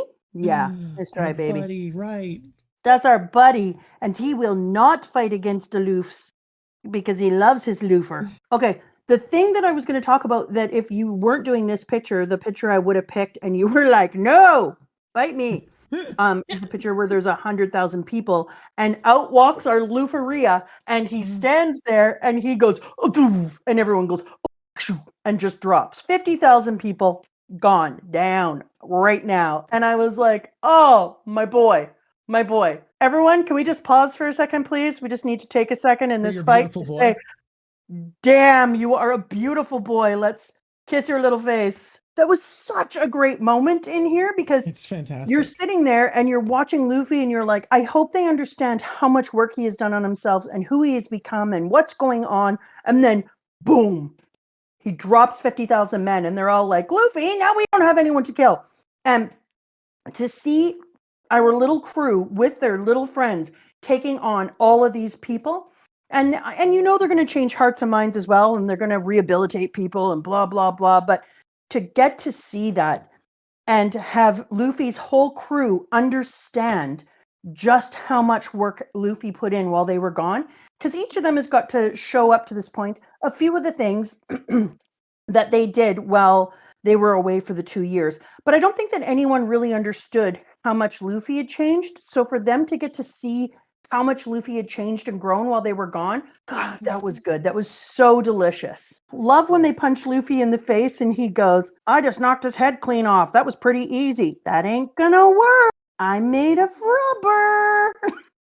Oh, it's so good. Why do I like that so much? I read that page like 3 times. I just found it here. Made me laugh right away again. Luffy, you're so cute and funny when you're cute and funny like that. You little love pumpkin. how confident the Fishman pirates are and how quickly all of this goes to shit for them. Yes, absolutely goes to shit for them. Yep. I want to move forward into this. Do not destroy the entire kingdom, all for the sake of stealing my solitary life. And so what does she do? What does our little Wazzy girl do? She runs away so that the giant boat of Noah will follow her and haunt her and get away from pushing down. And I was just like, you know what, lady? I like you so much. You've gone through a lot of shit. Why is she just so lovable? She needs somebody to put a blanket on her and say, it's okay, baby girl. Everything's okay. You've gone through a lot. She's so good. She does deserve a carefree day. Thank you, Calico. That's exactly. She's still just a baby. She's been through so much. She was kept in a stupid room because some pervomatic is following her around and saying, if I can't have her, then I'll kill her. I mean, oh my God. Not done. Her mummy dies. She doesn't ever get to go out and do anything. Oh. The fight for the getting the boat away from getting the boat away from the island, the Fishman Island, it was long and crazy. It was so fun. It's not one of those ones that I want to break down piece by piece by piece. I mean, we kind of already did. We can kind of summarize a lot of it, though. Yeah. Well, we kind of already did when we were talking about Nami and her amazing black ball. Like, oh, so good, Nami. Nami Stormcloud just taking out every single one of those little doofus boys. She took out an entire ring 3 people deep. There are over 100 balls or more. And then when we have, I'm trying to stab Brooke, and Brooke is like, dude, I don't have flesh, you dumbass. You can't take away and dry me up. I'm already a shriveled husk. It's so Brooke, funny. I love you. I love that You're a Brooke has funny to do lad. so little work because of how dumb his opponent is. Yeah? Like Yeah. he's ready to be like. Oh, you doing mean just as much Zio, of the stupid Yeah. one? I've been headbutting the sole of your foot. Yeah. You may not feel it now, but the throbbing will certainly come to discomfort you after some amount of time. It's so fucking funny. He's so dumb. He's so dumb good. that he's the dumbest character in an arc where Vanderdecken exists. The man with Oh 4 my God, that is flaws to his true. plan. How dumb I do you have love to the be skull dumber than bomb. Vander? So when Daruma is coming after Usopp, I love the new way that Oda is doing the Daruma versus Usopp, Dosan versus Chopper. I love the Yeah. really clear way that he's breaking down the fights so you know who you're Very cool. following. It's so much clearer and I really love it. I'm here for it. And as we're going through each one of the fights, I think that it's absolutely phantasmal to watch all the different aspects that our people show us that they have now after the time skip, and the changes to their abilities are absolutely incredible. I also like that we reference the dude who flew too close to the sun, but it isn't the right name. Yes, right, Kaito. When the guy named Icarus is like, my friend flew too close to the sun, and I was like, are you kidding my face right now? I like how he just nudges the metaphors and the mythology over, rather than having Icarus who's too close to the sun. It's Icarus's friend who flew It's too why close I to the like sun. the arc named Noah, because frankly, I like. Hey, sorry, Christians in the audience. You guys hate that when I say this a lot of the time. I like treating the Christian mythology as just another mythology.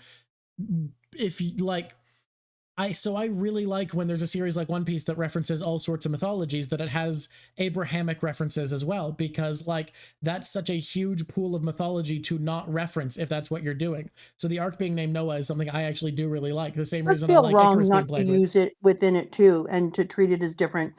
You need to be able to acknowledge all the different religions and mythologies. The mythos of everyone should be incorporated. That makes it feel more important.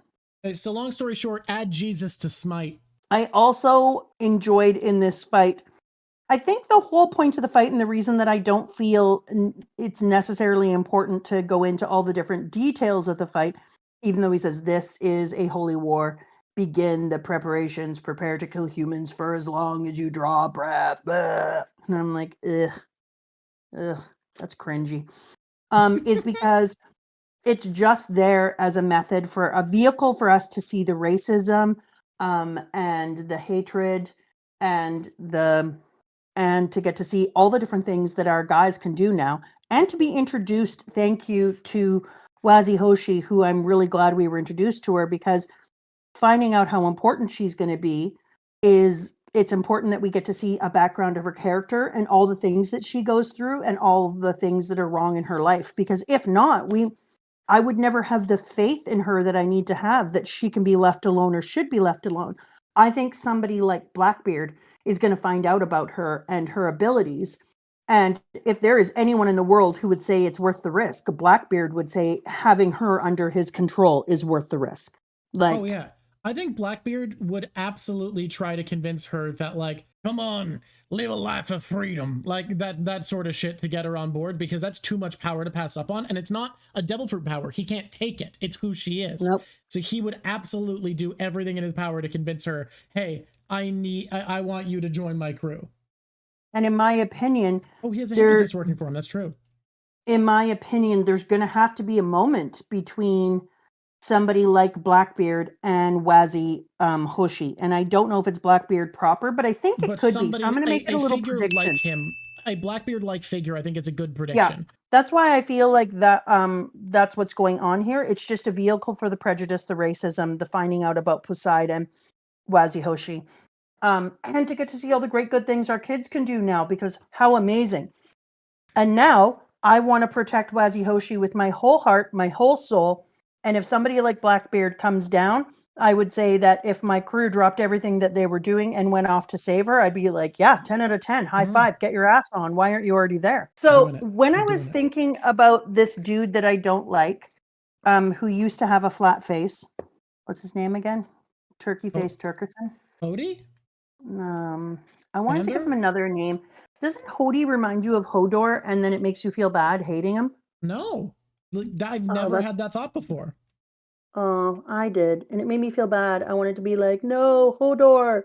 Anyways, Hody, there's something that I thought was really interesting about what they chose to do with this character. So he and others eat those balls. I don't know what to call them. What are they called? Tamatamaka box pills. The Tamatamaka pills? Yeah, those. The whatever box pills. The special magic pills.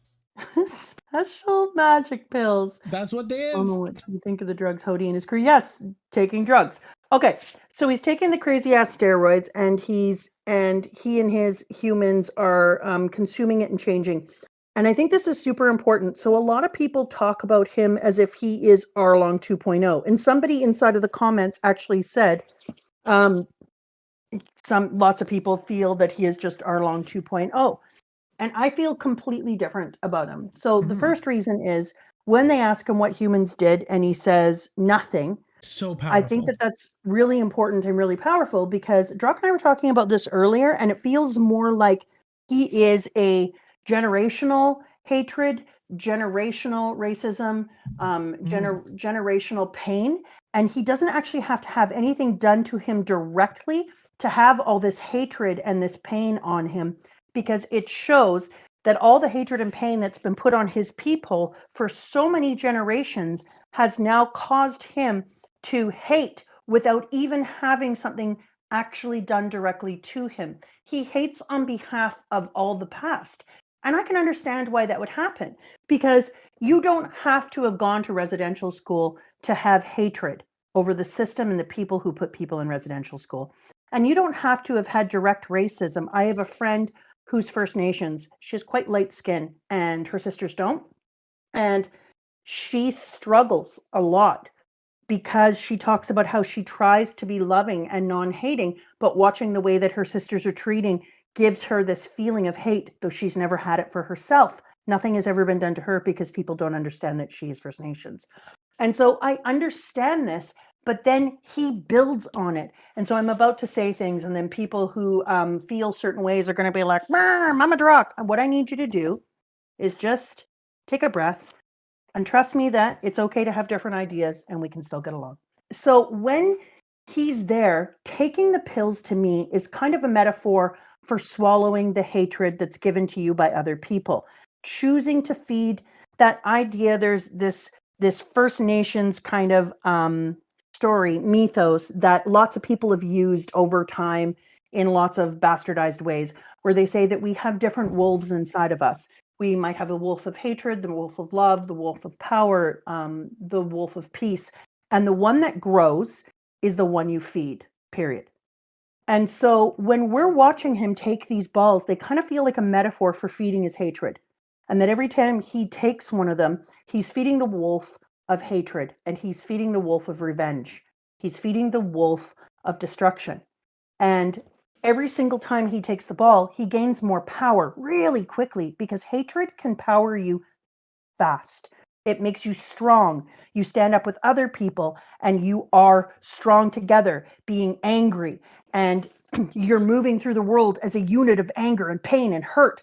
And then it burns you out. It eats you away from the inside. It takes away any true strength and power, and you're left a shriveling husk, just the way that they were.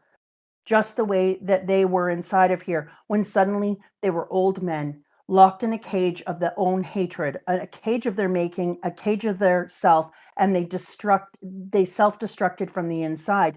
And so I thought it was really interesting that when he took these balls, for me, it felt like an open metaphor for feeding the wolves of hatred. And the other reason that I really liked that is because it also showed that in the short term, when you take these balls of hatred, when you feed that wolf, that you feel like you're on the right path and you found your people. So this reminded me kind of like that Andrew Tate feeling, of all those types of people, or anything else that you're really into that is kind of questionable, because it's feeding the parts of you that are the parts that aren't soft and questioning and interested in finding out other perspectives. And it's feeding that part of you where you're looking to find people who can tell you that you're not wrong, that your feelings of hatred and your feelings of anger over something are not only justified, but they should be the thing that you act on. And so when you're thinking about that Andrew Tate feeling, or any of those types of things, or even people who overly believe in anything, and they only feed that, and they won't look at the world in an open perspective, it burns you up, it takes you down, and it eventually weakens you. And it feels stronger in the moment, but in actuality, it ends up burning you out. So for me, Hody is Andrew Tate. I want to add on, I think you're right. And I want to add on something that I see why I talk about him being a metaphor for fascism, because there's a lot of scholarly writing about the idea that fascism is about manipulating the angst, uncertainty, feeling of displacement in young men and manipulating them with that anger to act self-destructively, to act in ways that are against their interest because they're told what's better, and they act in this simple-minded rush to act on anger that has been put upon them by others. And I can't remember the writer. I'd have to look this up, but I remember reading something where someone explained the idea that fascism consumes young men. It eats their youth, it eats their life for no betterment. And seeing a group of young men withered into husks in prison at the end of their life, it does feel like there's a little bit of intentionality to me in the idea that Hody represents this philosophy of hate and the abuse of the anger of young men. Well, I would agree. But it's interesting because when people say this, like, Andrew Tate didn't exist in the time. I mean, he existed. I know how old he is. Andrew Tate didn't exist in the time, but the reason that I'm able to use Andrew Tate is I could use anyone. Yeah. I could use anyone from Stalin to Putin, anyone who is Mussolini. I could use anyone in the modern era as well. Anyone who is trying to feed anyone one thing of hatred. And you can do that for forever because it's cyclical. Racism is cyclical. Prejudice is cyclical. Hatred is cyclical. And one of the fastest ways to get to any group ever throughout history, always, throughout time, is always to play up on the fears and pains of others. And so if you can find the thing that people fear or hate, you have a ticket to own their soul. And it's why, of course, I know about Andrew Tate. He is stealing the joy out of the boys that I get to care for and teach during the day. He is making the world a less comfortable and wonderful place for people, because it's feeding into their hatred, but their displacement. So when somebody feels displacement, what do? You give them a tribe. And that's what's happening here. And so he created a tribe. He created a tribe of hate. And then they all take these physical balls, which are a metaphor, and it dries them out like husks and eats up their youth and eats up their value and pulls them away from people, responsibility, life, and love.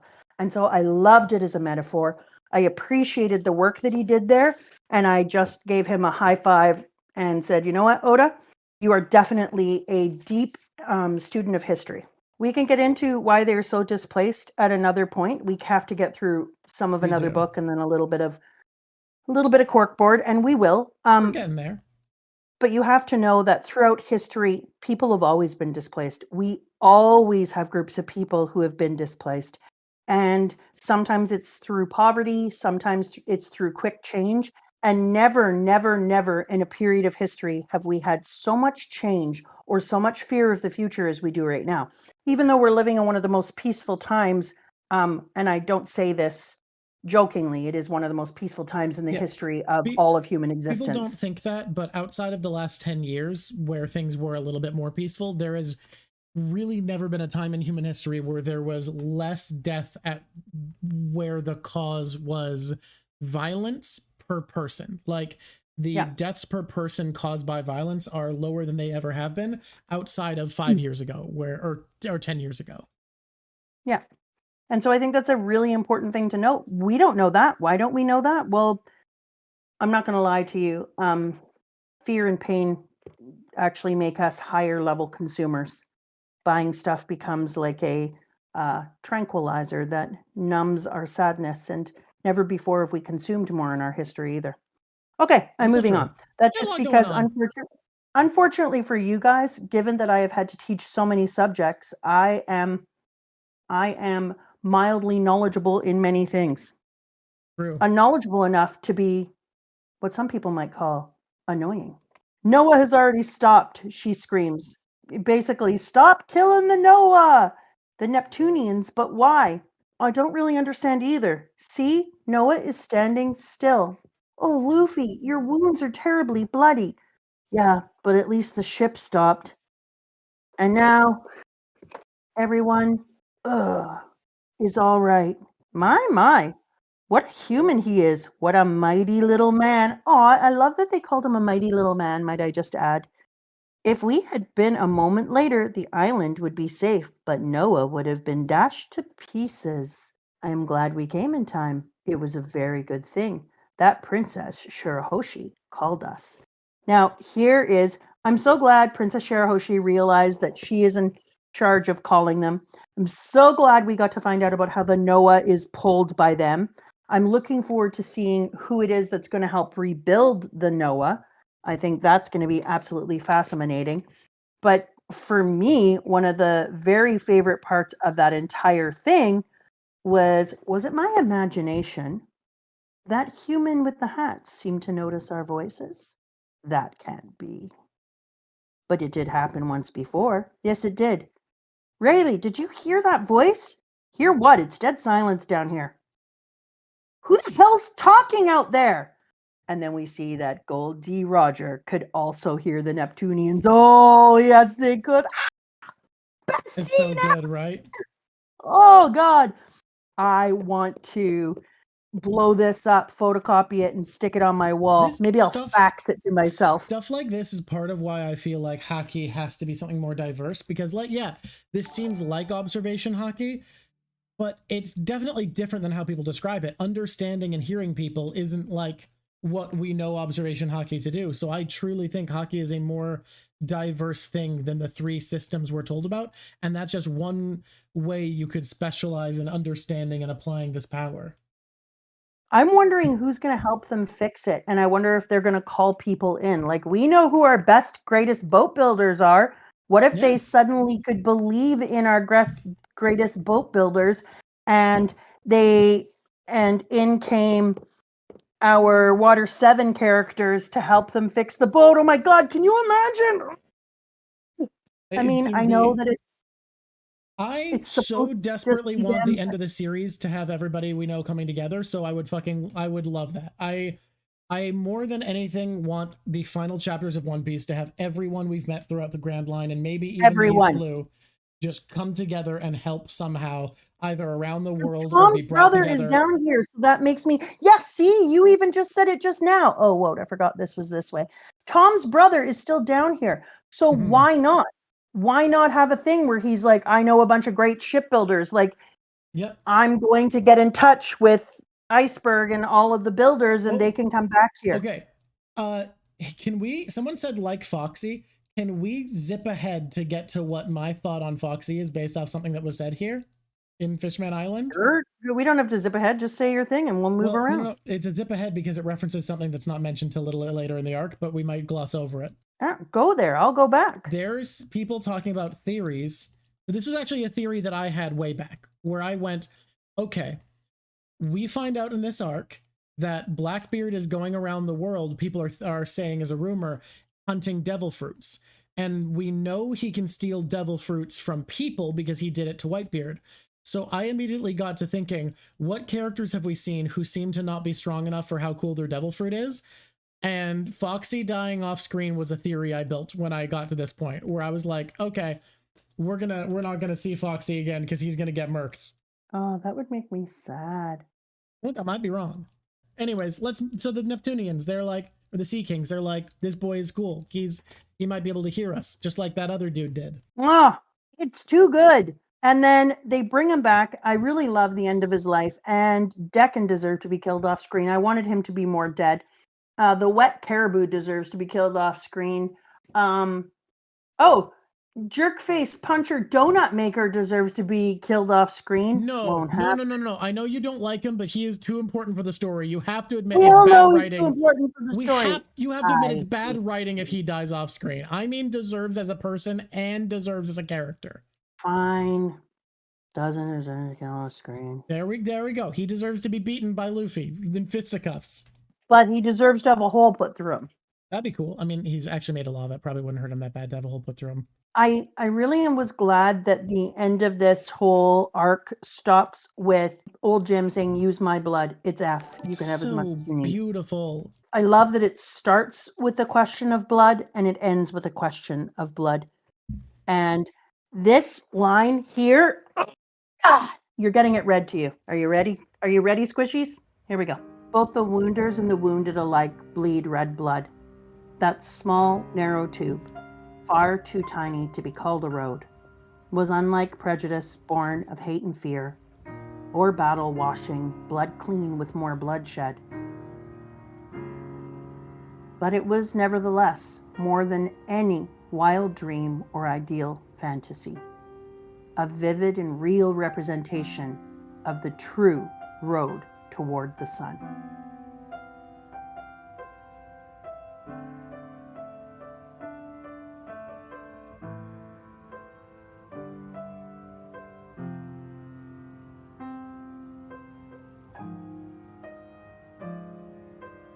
So beautiful. Wait a minute, towards the sun? The Yeah, true because the world Fishman- towards well- the sun. That's weird, because it's almost like there's a thing going from Jinbei into Luffy towards so the it's sun. So it's like the Fishmen value the sun, and that's their symbol of freedom, and that's it. Yeah, it's almost like there's multiple layers here. Like one thing is true that the fishermen are trying to get into the sun, and on the other hand, we are also creating a road between Jinbei and Luffy is the damn sun. It's not like this is the second time in the series that we've been in a magical far-off place where the sun is used as a symbolic representation of freedom brought by Luffy, embodied through him through symbology. Except it is the second time that has happened, yes. Anyway, Jinbei. Oh, he's coming too. Luffy. Ah, so you're awake after all. Straw Hat. There is nothing from which we start anew, Mother. Hey, Jinbei, you gotta join my crew. Oh, baby! Oh, God, so happy. I like that we get all of the mermaid dancers and all the blah, blah, blah. You've just got to hope that a woman joins the crew before Jinbei's officially allowed on board. I don't know if that's going to happen. I've decided it's probably not. Now that he said you've got to join our crew, Jinbei, now I've looked at the numbers game and I don't think we're getting a woman anymore. Oh. So I'd like to officially put in redacting that the next crew member is going to be a woman and crying for sadness. But Hey, you could I be wrong. never There could would be a have woman imagined. after Jinbei or before, or Jinbei dies. Maybe, I don't know, but I don't think so. I don't think we're getting a woman before Jinbei for sure. But Even though I thought dies? Whoa! That's not who dies next. It could happen. No, it's Bonnie. Your prediction is Bonnie dies? Yeah, Bonnie dies. You previously predicted Bonnie joins the crew. She dies. Okay. Yeah. So we're jumping ahead to predictions to say Bonnie dies. All right. Good to know. Not yet. Not until Jinbei could come across Iva again. Okay, yeah. Hope springs eternal in the heart of the human breast. Thank you. Thank you for that. Okay, let's go into this thing with Robin first, and then we'll cork around a little. What do you want to discuss, Pirate Girl? Pardon me, I thought this was our last chance to be alone. Just so you know, I love my wife very much. Just because she's gone doesn't mean I would betray her. Who's Joy Boy? I read the Punkliff and the Fourth Sea. Who was he apologizing to? Okay, how great is it, though, that he thought not Robin was about to hit on him? It's so good. You can read that? I'm a survivor of O'Hara. You don't have to tell me if you don't want to say. No, I will tell you everything I know. I trust you. What? Why? That was my question. What? Wait, why? That much? Joy Boy is a person who lived on the surface during the 100-year void. What? I say what? So at least 800 years ago. That message was meant for the mermaid princess on the island at the time. It was an apology for breaking a promise made with the Fishman Island. A promise? The contents of the promise are not clear. I got to put a thing in here. I just got 6 ideas. Okay. You want to run through You guys them? don't get to hear them yet. They're not thinky yet. Okay. The contents of that promise are not clear. He broke a promise. He is one of the reasons that we have the void years. Okay. Understood. There's something in here. Okay. But someone will come along to fulfill the promise in Joy Boy's stead. Did he die? Did he die before he could do it? And that's why okay. At least according to the royal legend. So we believe in that day and uphold our part of the promise by protecting Noah through the generations. For it is not until the day of the promise comes about that Noah will fulfill its actual purpose. Hey, that is so like the god dang bleepity bleepy bell. That is a lot like the bell, yeah. After everything ended above the island, To bring our I heard that ancestors Noah was back. taken to Yeah. the forest of the sea by the Neptunians. If Joy Boy was meant to use Noah, could he have had the power to control the Neptunians? No. The one who could do that, who had the power, was the mermaid princess of the time, as I thought. Princess Shirahoshi can do the same thing. Yes, and I believe that the latent ability came fully to the fore today. Not that it brings me any joy. I don't blame you. 2 years ago, I read a poneglyph on an island in the sky that contained the location of an ancient weapon, and that location was here. Could the mermaid princess who lived at the time of Joy Boy have another name? A name? The Princess Shirahoshi, who has the same power, will now inherit it as her own, and the other name is, in fact, the ancient weapon, Poseidon. Dun dun dun! Yeah. I'm telling you, there's a connection throughout the world. Ding Okay. dong, ding dong, drum, drum, drum. Okay. What's the connection? I'm working on it, man.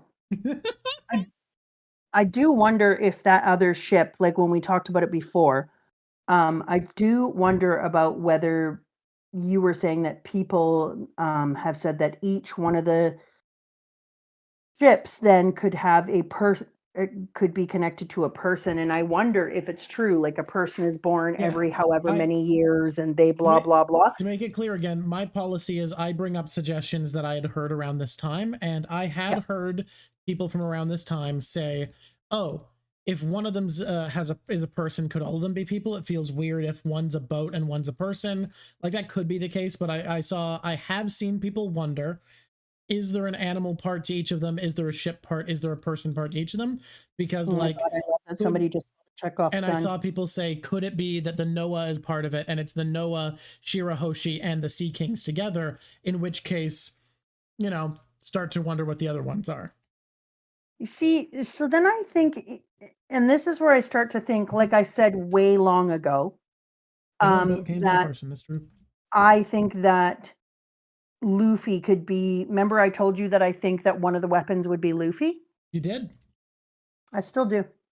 Okay.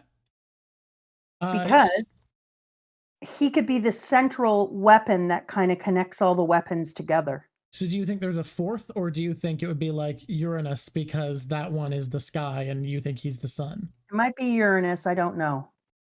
Okay, so I you think haven't it might decided be if there's a Uranus. secret fourth or if That's what I'm still in the place of wondering. But just like people don't think of there being a central direction for the 4 winds or 4 directions, but there is, and that's Luffy, and that's one of the reasons that I connected it to Amaterasu and the sun god, and then him being well, that's born where the with sun that. god largely came from, was thinking about Yes, is from where that works. because you went from, I remember originally the reason you brought it up was you thought dragon was the Azure dragon, so you were like, what's Luffy? Well, the center would be the special one, and that's connected to Amaterasu in mythology.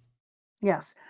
So I think that it's more than possible that Uranus can be, yeah, I get a gold star for the weapon being Uranus, but that's because I don't know if we did that. Oh Both no, start with- that wasn't a prediction because I accidentally gave that one away. Oh, that's right. That's one of the few 'cause times you that I said actually something and accidentally I was spoiled like, you. yep. And I'm always good at saying to you, hey, Drock, Mhm. you said this thing. What does that mean? And you're like, ah, shut up. I said nothing. Yeah, no, I have been mostly good about spoilers, but I have fucked up on occasion, and Uranus was one So of the fuck that one, ups. and then one time you used the word time skip, and I said, what's a time skip? And you said, ah, don't worry about it. And then Yeah, I was like, you that's all I'm didn't gonna think actually about. hear that is what it is. Yeah. And then I said, that's all I'm gonna think about. And then it turns out it was a time that you skipped time. Yeah, and I thought I wasn't gonna like it, but I did. Yep. So now I do wonder again if Luffy, because we're talking about people that are born, I said sun god and I said Luffy. We're talking about people that are born in different time periods, but they could be right. Like, is Eminem that important that he could be one? I don't know. I don't think so. Only because I hate him though. So that's shaded. But I could see Luffy being one. Okay, I love Big Mom's pirates. They're all weirdos. Absolute freaks, and I love them. I love them. Can't wait to meet Big Mama. Love the chick with the third eye in the center of her forehead. Her third eye isn't blind. Love that she just opens it and peeks over at Big Mama. Big Mama to me represents the black turtle when we were talking about the different ones. It's going to be Big Mama who is the black turtle because in my directions, that's what she would be. Yeah. And I think it's hilarious. This is such a Luffy moment when It's Luffy amazing. is just I like, love it. they're like, a call from Big Mama? Pecom, are you gonna answer it? I hate getting yelled at. Hello? Hey, is this Big Mama? Whoa. You're not Tamago or Pecom. Who is this? I'm Monkey D. Luffy, the guy who's gonna be king of the pirates. Stop. Monkey D? Garp's grandson, I remember now. Straw Hat, no! The very boy who stirred up that war 2 years ago. There aren't any sweets. I ate them all.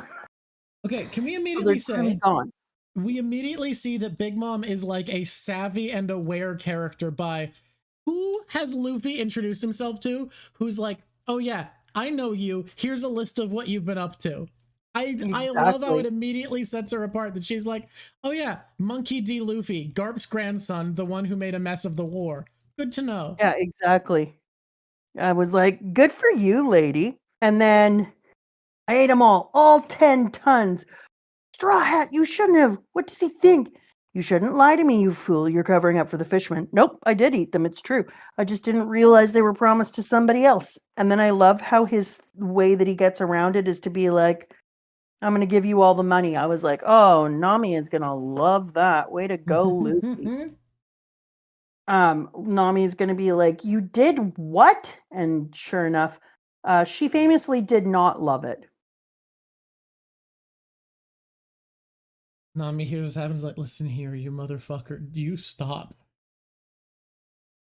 So the black turtle is a celestial animal of the north. She is longevity, wisdom, and protection. So that's how I'm going to think of this chick. And she's powerful because she's alive and she's a mom. Immediately terrifying. Tashigi, she's doing so well, but I love the sexist boys who are just like, she's so cute. If I was Tashigi, I would teach them by turning them into cannonballs and firing them at the other ships. I don't think Tashigi has how I that look now. ability. Hey, Uh-huh. don't sell my girl short. She got this. Okay. I'm not sure I love the new log poses. Yeah, the triple log pose. It's terrifying. Why? There's 3 little things. They're terrifying. I'm not a fan yet. Like, it's not. You know what was amazing is when our Wazihashi comes out to greet them in the ocean and nearly tips over the boat. Oh, Yep. And she's so adorable and sweet because she's still a child. Luffy, if we should ever meet again, whoa, Wimpy Hashi nearly tips the whole damn boat over. I will no longer be a crybaby, you know now. So I hope you will escort me to another enjoyable stroll. A stroll to your mom's grave again? Someplace further next time, perhaps the surface, or to a real forest? All right, you've never been out of the water you're on. Huh. Next time I see you, I'll take you on a trip. You promise? You got it. It's a promise. Where's our responsibility in all this, Luffy? Precisely. Promises are kept to the death, remember? I'll promise too, Shirahoshi. And me. So will I. Well, with this many promises, I'm sure it will be fulfilled. Haha, no more crying. Got it? Of course. Oh. Oh.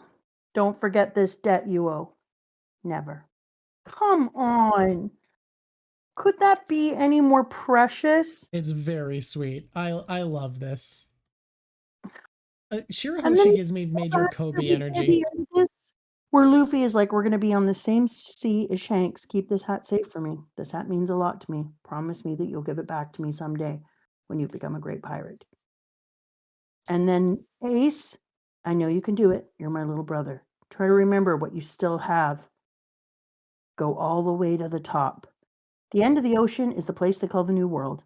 The people who can guide that new age are gathering in the oceans, and the one who can master those oceans will become the king of the pirates. So good. Why is the story have to be so good? It's so good, but do you want to, now that you've had happy moments, take a moment to get sad for a second? What? Why? Why? Do What you about? agree with me, now that we know the hat used to be Roger's, that Shanks will probably die before Luffy can give it back to him? Doesn't that feel like the way it would have to happen? You're the worst. You know. You're Doesn't bad. it feel more likely? Ugh, I want to say no. You want to, but right? I need Luffy to see him before he dies.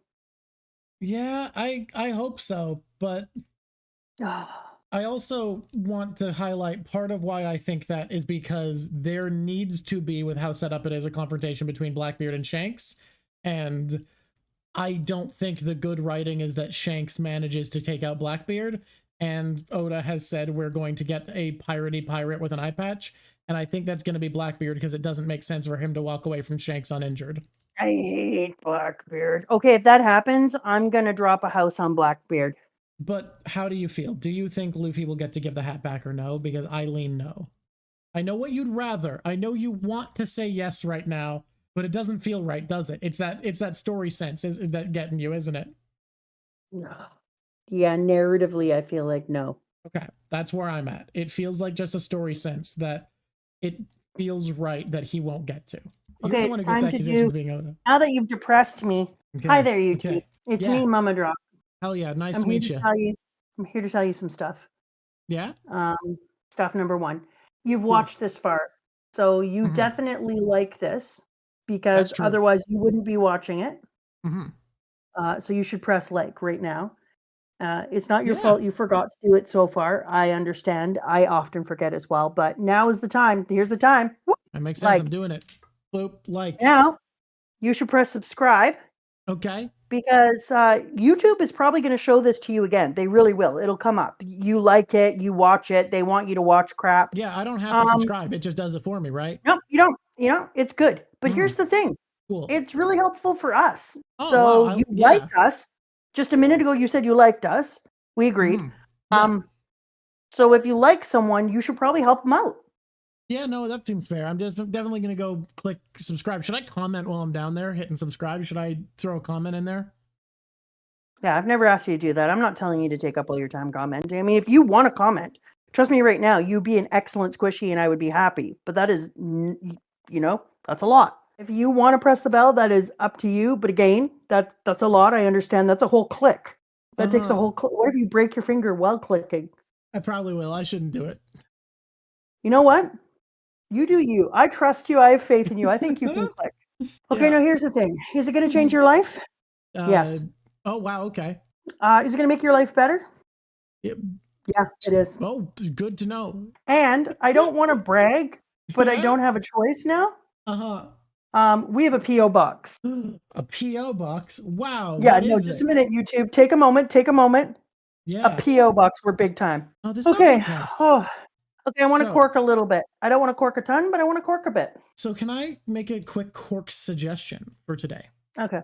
You may recall, or you may not, but you had a theory that our good friend who we have not met, Mr. Vegapunk, is a good guy. Do you want to elaborate on why you think this to be the case? Yeah, did I talk about him being a good guy last time? I think I did. I said that I thought there was a bit, but you've possibility. elaborated on this, and you think he's probably done some. You think that he has some sort of loyalties somewhere, because otherwise, why would he have programmed what Kuma wanted in at the end? And why did Kuma trust him? Was a big thing you wanted to talk about. Yeah, I already know that. So, but thank you for reminding me. So, I was thinking about our Kuma and about how he spent all the time waiting at the boat and hanging out, and how he trusted that Dr. Vegapunk would put that information into him to hang out at the boat. And it actually accidentally tells us a whole bunch of things. Number one, it tells us that Dr. Vegapunk most likely knows that Kuma is a member of the resistance. Because how did Kuma explain to Dr. Vegapunk to program into his mind, which has been taken over, to sit and watch this boat until people got back to protect it? There was no way of saying that unless unless Kuma had to tell him, I need to protect this boat for the Straw Hats when they get back, that I have put him here, blah, blah, blah. And he's in a very, very vulnerable position while he's just sitting there and waiting and protecting the boat. And so, because of that, I believe that Dr. Vegapunk had to know the truth of why he chose to do that. And I also believe that Dr. Vegapunk had to know the truth of it can be a last wish, but even if it's a last wish, why would Dr. Vegapunk, if he was just on the side of the government, determine that he was going to give him his last wish to protect the boat for the Straw Hat Pirates, who had taken apart Ennie's lobby and a whole bunch of other things, including afterward Impel Down. So there's just no way in hell that he would be like, oh, heck yeah, let's have you totally just keep that safe for them. That makes sense to me. So right away it feels like, and it was for 2 years, so it feels like Dr. Vegapunk has to have some sort of positive relationship with Kuma.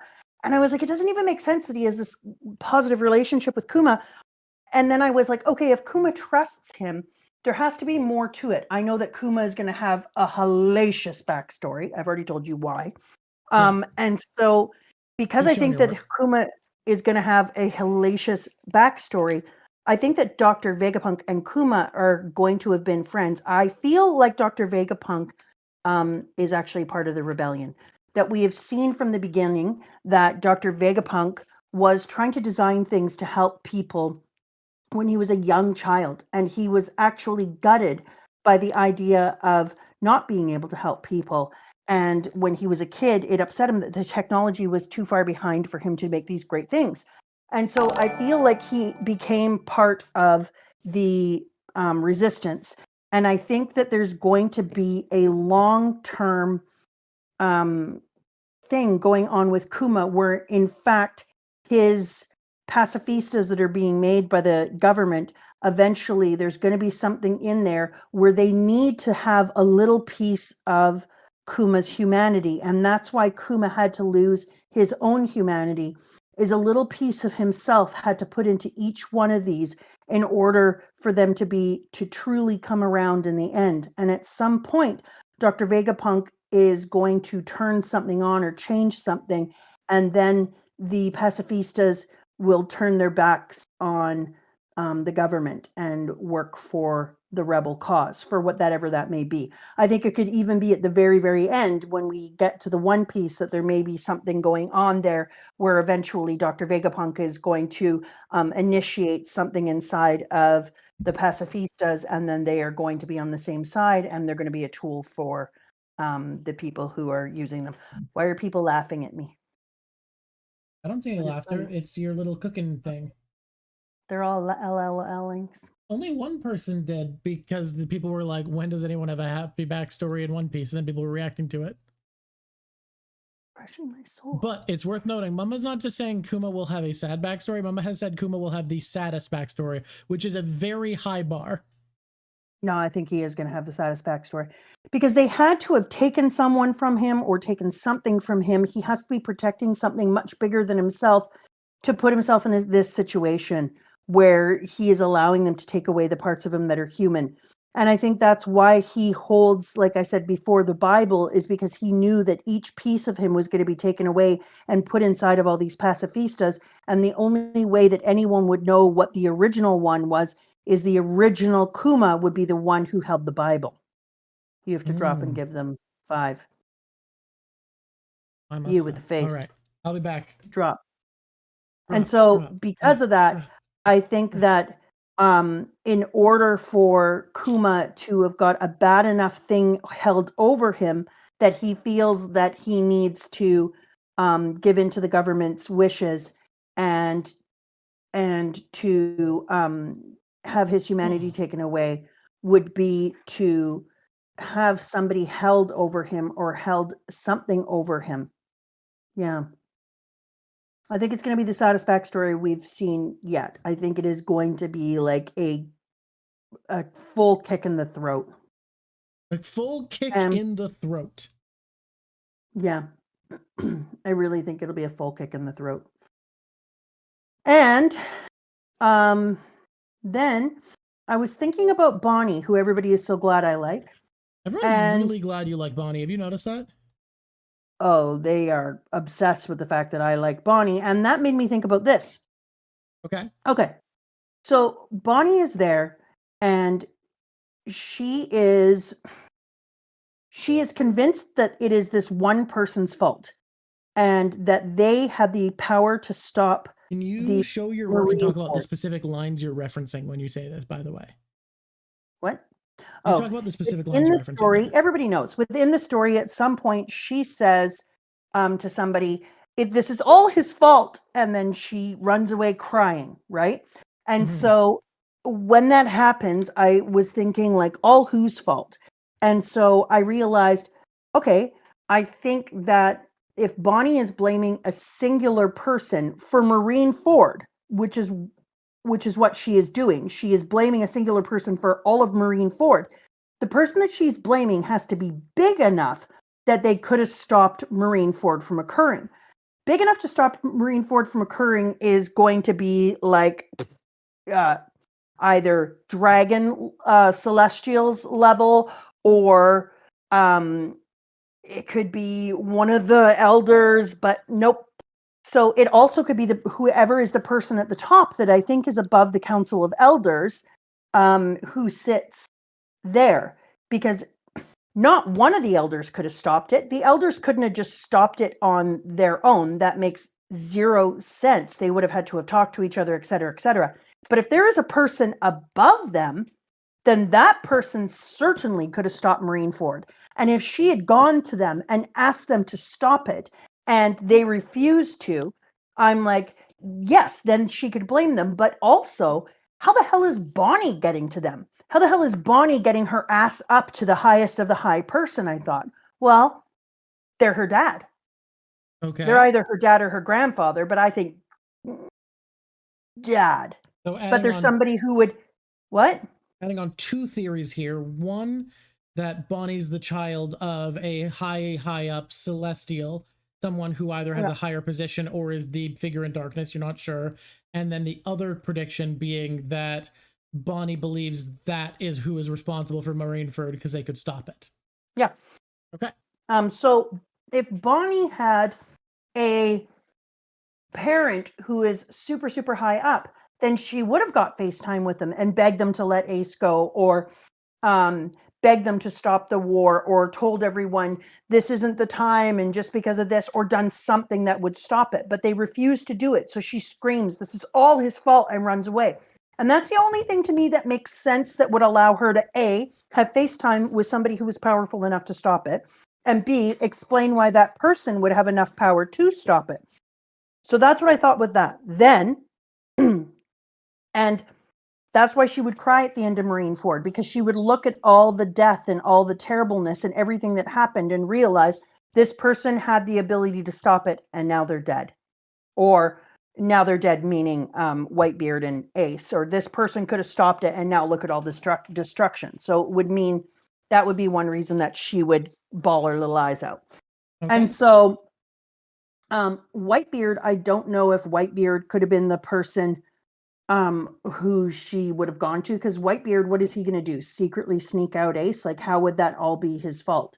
Unless it was a different prediction where it was Whitebeard and he was her dad and he decided, her real dad, and he decided not to stop it and go because he was trying to make some sort of show of it and say like, blah, blah, blah. I think the Then- prediction makes sense for regardless. Like, you've shown why you're thinking this. Yeah. Then right or wrong. I started to think about why people were like, I'm glad she likes Bonnie. And to me, the reason why I would say that is because Bonnie dies. And so I thought, wouldn't it be tremendously symmetrical to introduce somebody in the death of a character who ends up being the next character to die? There would be, interesting. and to introduce her in a way, like to put attention on her during the fight, where she says like it's all his fault and she's crying at the end of the fight, and they take a moment to corner in on her and look just at her in the middle of all the things that are going on, somehow looking at her and having a moment to be upset about, to see Bonnie being upset about this and crying and blaming and doing these things feels really loose. And if there's one thing I've learned about Oda, he writes tight. And so that's why I think that for sure, I'm getting rid of the chat. You guys talk whatever you want. I'm expanding it just to look at Drock's picture so that you guys can chit chat. And that's why I think for sure Bonnie has to die. Because if you put all that attention on Bonnie, I mean, first of all, if you put all that attention on Bonnie in a chat where you're like, I'm glad she likes Bonnie, and 12 people immediately like it, I'm you like, know she's somehow important. I know she's somehow important. Yeah. And then I was like, kind of feels facetious to say I'm glad she likes Bonnie. So it feels like I like a character I'm not going to get to keep, because that person is saying you're not going to get to keep this character, just like you didn't get to keep Ace. And then to put all this attention on Bonnie during Marineford, when honestly, putting attention on somebody who's not even fighting in it feels odd, says to me, what a great way to have symmetry between deaths. First you kill Ace, and then all these years later, boom, All Bonnie. right. Well, I So- get why you're saying it. I think it's So good. now I feel like Bonnie is going to eventually die. Okay. And that's why everyone is like, I'm glad she likes Bonnie. So so I think Bonnie's dad is an upper person, that she's blaming the things and putting it on her family. Yep, you mentioned that. You mentioned that And prediction. now You were two I just away wanted from, to make sure that I think you're one clarified. away The from 200 One predictions Piece. now. Okay. So I think that this just makes sense, and I think a lot of people have thought this, and I feel there's way more to this. But let me Because just tell if you you get some it of the this things. easy, it feels like it can't be all there is. Oh no, I don't have it. What I'm saying is this is where I'm now starting from. I told you that I had a bunch of just meh, but now this is where I'm starting from. But the beauty of being in our family is that every time I'm wrong, I'm just like, well, check that shit out and we'll try this. Okay. So 100% I think there's going to be a big ass treasure there, but there's reasons for it, just like anything else. You love that idea of there being like a big ass treasure, but in the middle of it is all this other stuff, and the treasure isn't that. But it is also going to have treasure because that just feels good. I know that a lot of people must think this because it just makes sense, that a bunch of information was collected all together. It was singular. It was on its own. Nothing was together. And then boom, they pieced it all together. And by they, I mean, of course, Goldie, Roger, and Rayleigh pieced it all together, creating one piece out of all the information that was said. It could be stuff about the missing 100 years, but it can also be what I think, a way to not just the missing 100 years, but the things that the government is responsible for. And so knowing actually what is all responsible for, what is the best way to make sure that the entire world hears the things that you're trying to say? The best way is to tell people who are not part of the regular society, who are people who are outside of the regular workings, say, I don't know, pirates, and get all the pirates to fight together to go to the end of something to look for the One Piece, knowing that of course more than one person is going to get right to the end. How can they not? And the people who get to the end are going to be people who are strong enough to fight, who are intelligent, who have a crew that can work on things, and who are able to puzzle things out and can help to say, yes, I was there. I heard that. I also saw that. They're going to be the ones who are going to be able to help disseminate the information. If only one person found it and then they just gave it to one other person, people could be like, fake news. You didn't say this well. You probably changed this. This is not what it was. And so instead, they're going to say, all of these people saw it. We all know this was the truth. Everyone saw it. They can actually broadcast it. They can make sure that everyone sees the truth and the information that was put out about the government or about the problem with the 100 years, et cetera, et cetera. Also, there can be the ability to learn how to turn on the ancient weapons. So then I started to wonder what if he does a hilarious thing and the One Piece isn't the damn end? We get to the One Piece. We find out the information. We know how to turn on all the ancient weapons. The people who are there can take over and actually use the ancient weapons to fight and make choices. And instead of it just being, we got to the One Piece, the thing is over. Instead, it would be like, we got to the One Piece. You need to make a decision. Which side are you on? And then there was the actual end of ends where we got to find out who was going to win and whether the evil that has happened because of the government is going to be overthrown or not. Hell yeah. So I'm going to be looking for those right now. Well, do you want to do closing segments and then we'll read the speeches? I have sent you the message about duality. This is from Shane Conley from our crew. From our crew. Okay. Our crew, yep. Hello, Drock and Mama Drock. Apologies for any retreading of ground that you've already made this stream. This arc is a great arc to touch on one of my favorite aspects of Oda's writing. This is his exploration of duality, yin and yang, or two sides of the same coin. I agree. He's so awesome at that. This happens in so many different facets. Of course, this arc, we have him masterfully exploring the extremes of racial ideology and the effects that it has on society. He also makes these sets of parallel characters, Luffy and Blackbeard, Fish Tiger and Hody, Noland and Roger. He does this thing where he'll plant something earlier in the story and then come back and complete it later, like I just said. When Sanjay first meets Nami, he compares her to a mermaid princess. Now we have Nami learning she shares a fairly similar background with Shirahoshi, a mermaid princess, and bonds with her over it. When we first meet Chopper, we learn of his insecurities about being considered a monster and help him find faith in his own humanity. Later, we learn that he truly has an inner monster. Perhaps my favorite way he executes this is when he takes an idea from an existing piece of literature or mythology and he flips it on his head. You've talked a lot already about such things in Impelled Down. There are things like Boa Hancock and Medusa. One of my other favorites in this arc is where we have the ship Noah, which instead of saving humans from a great flood, is meant to be used by the fishermen to go to the surface. Love that. That's a great point.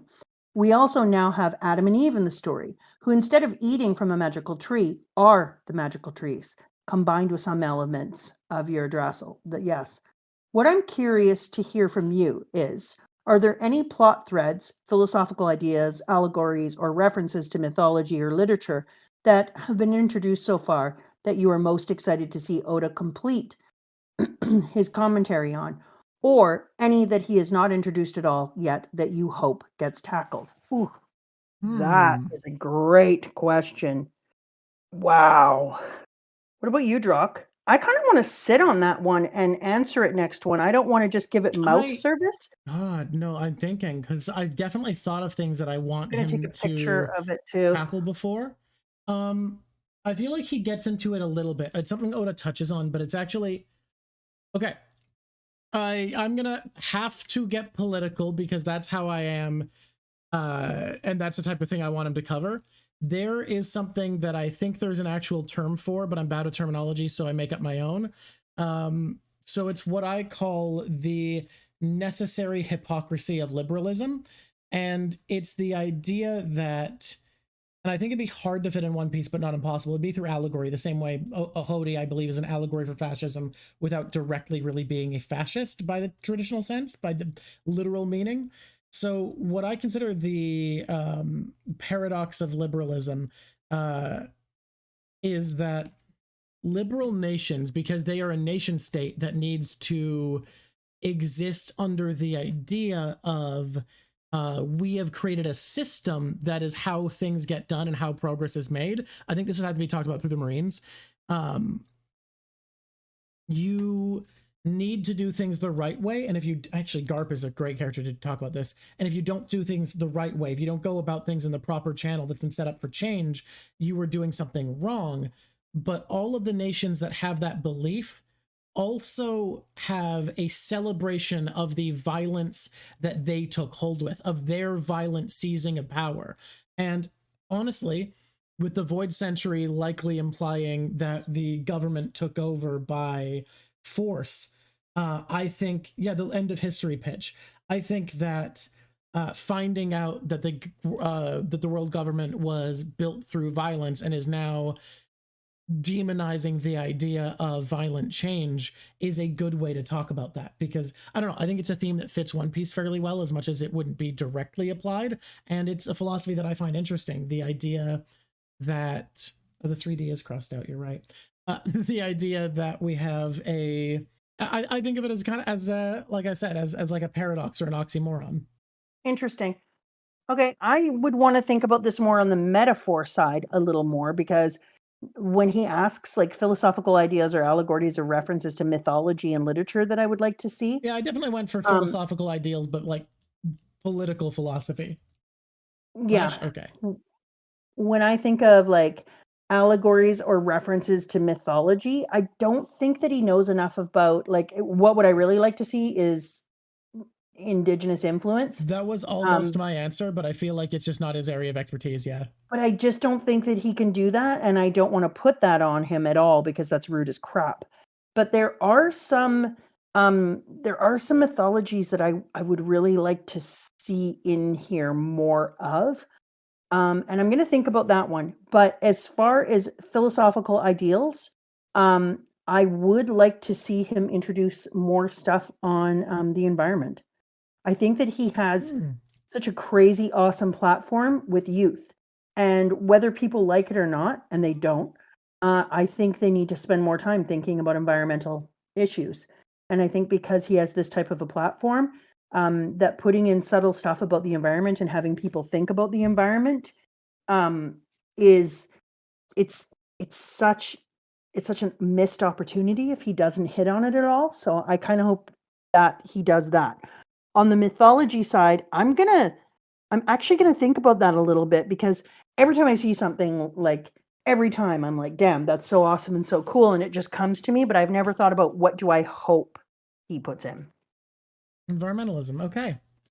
All right. I am going to read the other one. This was submitted directly through Discord. I feel like there was a third one, and I feel so bad that I can't find it.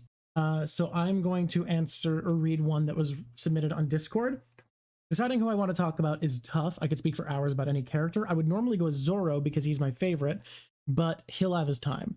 I just want to give a second to appreciate how he loves his captain. I mean, he went from get in the way of my dream and you'd better apologize with Harikiri, I can't pronounce that in a cool voice, to offering his life in place of Luffy. Also, don't get me started on his and Luffy's relationship in the live action.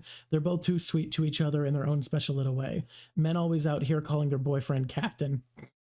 That's great. Anyways, what I feel should be discussed is the genius jester himself, Buggy. I think you're not going to like this one suddenly. People often talk about the parallels from Teach to Luffy, but we can acknowledge Luffy's true rival. He was the first real enemy of the Straw Hats. He's the only person to ever damage the hat.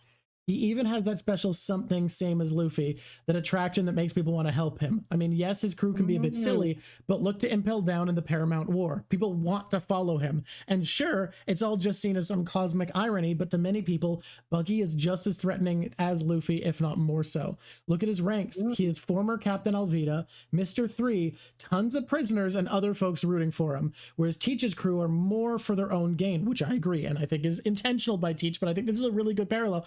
They're each, okay, pause. I'm pausing this. I'm putting a bookmark in. restarting because I know how I want to respond to this now. Everyone on Buggy's team is rooting for Buggy D Clown next king of pirates, and while he has no clue how to get there, that's perfect. He's the third side of the triangle. Luffy, Teach, and Buggy. I actually agree, and I'm about to respond in a cool way. This is really cool. The most influential pirates of the post-war era. Yeah. If Teach is overwhelming darkness that represents the darker side of piracy, then Buggy, sure, he's not the good of Luffy, but he's also not the worst. He gives people a dark hope. As I see it, Buggy is there gathering folks looking to step out of the dark. Buggy's our moon or stars. I believe when it's finally time for the Straw Hats to take on Blackbeard, Buggy's going to be right there with them. That's great. He will help turn the tide because despite what he says, Buggy admires Luffy because Luffy reminds him of when he had drive, the time of him and Shanks in their youth. When push comes to shove, Buggy will stand with Luffy, the man his captain was waiting for, the prodigy of red-haired Shanks. In the battle of dark versus light, Buggy is our flashy little moon waiting for the sun to drive away the dark. And although he's kind of hot, I stand by that. To be honest, all Rogers boys are handsome as hell. Rayleigh and Shanks, I'm looking at you. All right. This made me realize something. This made me realize something interesting. Blackbeard is half of how Luffy picks people. He finds people independently motivated and driven, and Buggy's the other half, the love and respect for their captain. You know what though? I wanna disagree, and I can't. You know me with Buggy. I'm hit or miss. No, it's really good. But I can't disagree with this. No, this is It fantastic. does make me realize something though. Buggy's big in the new world, isn't he? I mean, because people are still talking about him. No. It's the way that we're talking about Buggy. Definitely avoided specific spoilers, however, I will say. Oh, they definitely did it. But now that I'm looking at people being like, Buggy Sama, Buggy, it reminds me of Usopp. All right. So I think Buggy is he's moved himself up in the world. All right, we'll have to see what that looks like if it's true. But also, I don't know. He has. Like realizing that like Blackbeard and Buggy do each have half of how Luffy gets his crew. Because Luffy gets crew who would deeply admire and care about him like Buggy, and Blackbeard wants crew who are independently motivated and willful people like Luffy does. You know what Buggy reminds me of? What? Buggy kind of reminds me of, and it's weird to say this because Luffy feels intentional and Blackbeard is intentional. Luffy is accidental intentional chaos. Yeah. Blackbeard is intentional planning. And then Buggy is, his name fits perfectly. He just is like hanging out and following and just doing things. He doesn't know why. And he's just like, we're going to go there and hurt and bug this person. We're going to go here and bug this person. And he kind of reminds me of, you know, when you're a kid and you think your parents have all the power in the entire world and you're terrified of them and da-da-da-da-da. And then you grow up a little more and you're like, oh yeah, no, they're just a person, and they lose their scariness a bit. So Buggy feels like to me that he was like, Buggy is the biggest, scariest thing. And now Buggy is kind of like not, which makes him even scarier because I think he's falling up. I love that. And so, yeah, he's literally, like this person said, he's the bug in the system. I could see him. I absolutely could see him rescuing Luffy. I absolutely could see him at the end choosing red hair Shanks. Like I'm 100% here for this. I really, really like it. I'm imagining now. I've thought for a long time Blackbeard's going to get to Raftel before Luffy does. I'm imagining Buggy somehow like following Blackbeard's ship, getting there and realizing that whatever's there is going to give Blackbeard the opportunity to take over and destroy the world, and being like, I genuinely can't let this happen and I'm the only person here to stop him. Buggy doing his best to hold off the Blackbeard pirates sounds so good. I actually want that to happen now. That's amazing. Like, he couldn't win. There's no world where he wins, but could he hold off long enough for someone who can to show up? Yeah, that's amazing. I love it. Oh man. Okay, we're teaming up with Shanks. I really too? like Oh, this yeah. because just so people know, if we did miss someone, I think there was only the two now that I'm looking through because I don't see any others. But if we did miss someone who submitted something to read from the crew tier this month, we will absolutely do it next stream. So send me a message if I missed 100%. yours. I think it was just those two. Number 1. All right. No. No. No. No. Mhm. No. How could it? It's my Wazzy girl. It's the Wazzy girl, Shirahoshi. That's fair. Shirahoshi. Turns out she's Poseidon. Kind of a big deal. Kind of a big deal. Kind of a big deal. She really I- grows. Finding out that she knew who her mother's killer was all these years, like she's at the top of the chart just for that alone. She's just a good one. She's just a good bean. She is a good bean and I loves her and I want to give her a hug and put a blankie on her and give her a hot drink. Aw. Yeah. Trauma victim style? Yeah. I'm going to give number 2 to Fisher Tiger. Hell yeah. Oh, now I have a question. Is this a Fisher Tiger, or is he similar enough to Otohime and role in the story that they can be lumped together? Okay. I love that you asked that because I didn't think about it and now that's what I want. Okay. It seems like the type of characters you would connect together. So, you know. Because I was going to put her in another spot and I love her way more in number 2 with Fisher Tiger because they both have a flashback. They both fed off of each other. Their lives were attached to each other in so many different ways. So yes, yeah. yes, All and right. yes. Fisher Tiger and Otohime in number 2. And this person, Katu Luminous, you asking for Nami and Jinbei to be put together is incredible because yeah. No, I there's wouldn't a have thought of story that of pair. redemption together. They both fight together.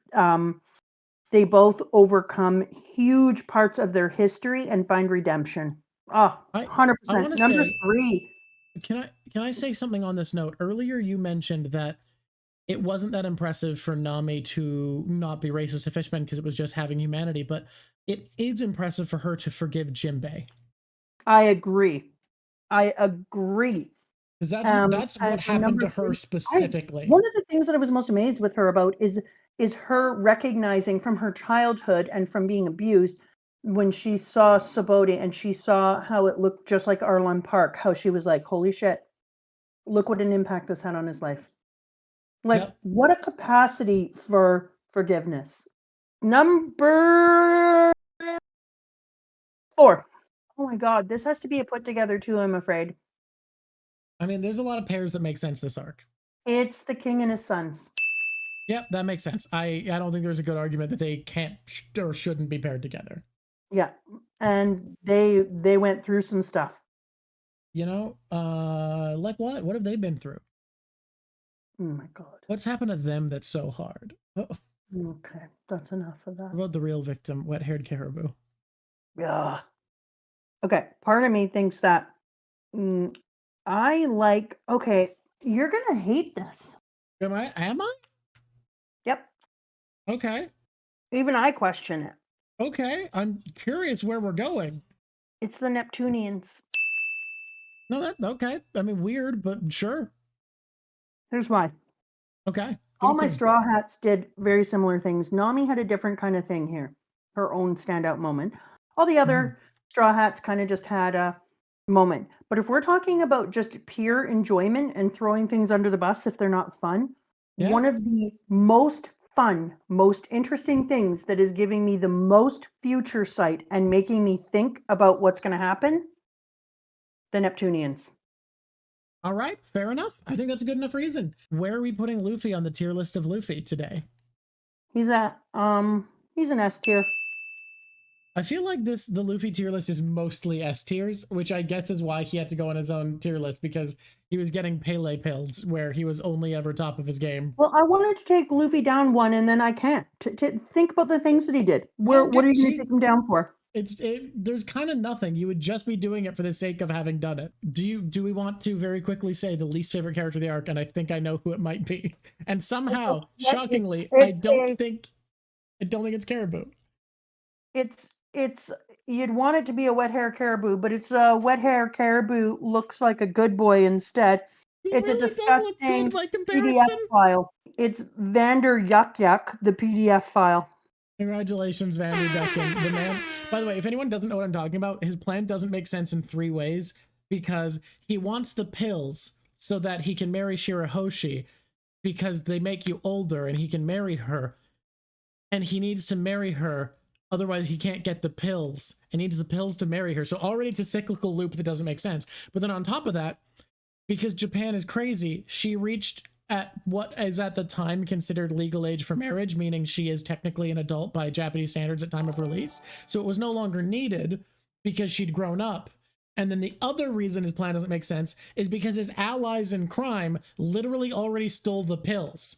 There are literally 4 separate problems with his plan, and that's fucking hilarious. It's hilarious to have a plan that dumb that it has 4 different things wrong with it, and he's that committed, and I think that's very funny. It's not funny. He's too gross to be funny. I can find someone hateable and funny. Everybody, thank you again for being here. I love doing this. I hope you do too. Mama does. I love this art. I think here's where we're at. We're in the post-time skip era. When we do a mega arc, it's a long-term project, and I'm going to just work on it little bit by little bit. How will we make thumbnails? I don't know. We'll have to figure that one out, but that's something we can do. Just take a section of this, and you would just show a thumbnail of one part. No, but the art won't be done by the time the video goes up. For now, until next time, everybody, it's been lovely talking to you, and we'll see you next time. Have you come up with a sign-off yet? Oh, yeah. Hessos Smooshies. See, there we go. Hessos Smooshies. Bye. Don't think you can show me up, mosshead. Yeah, try to stop me.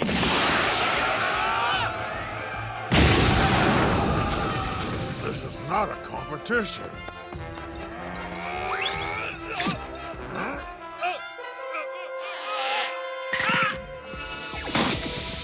Just ignore them. They act like this every time.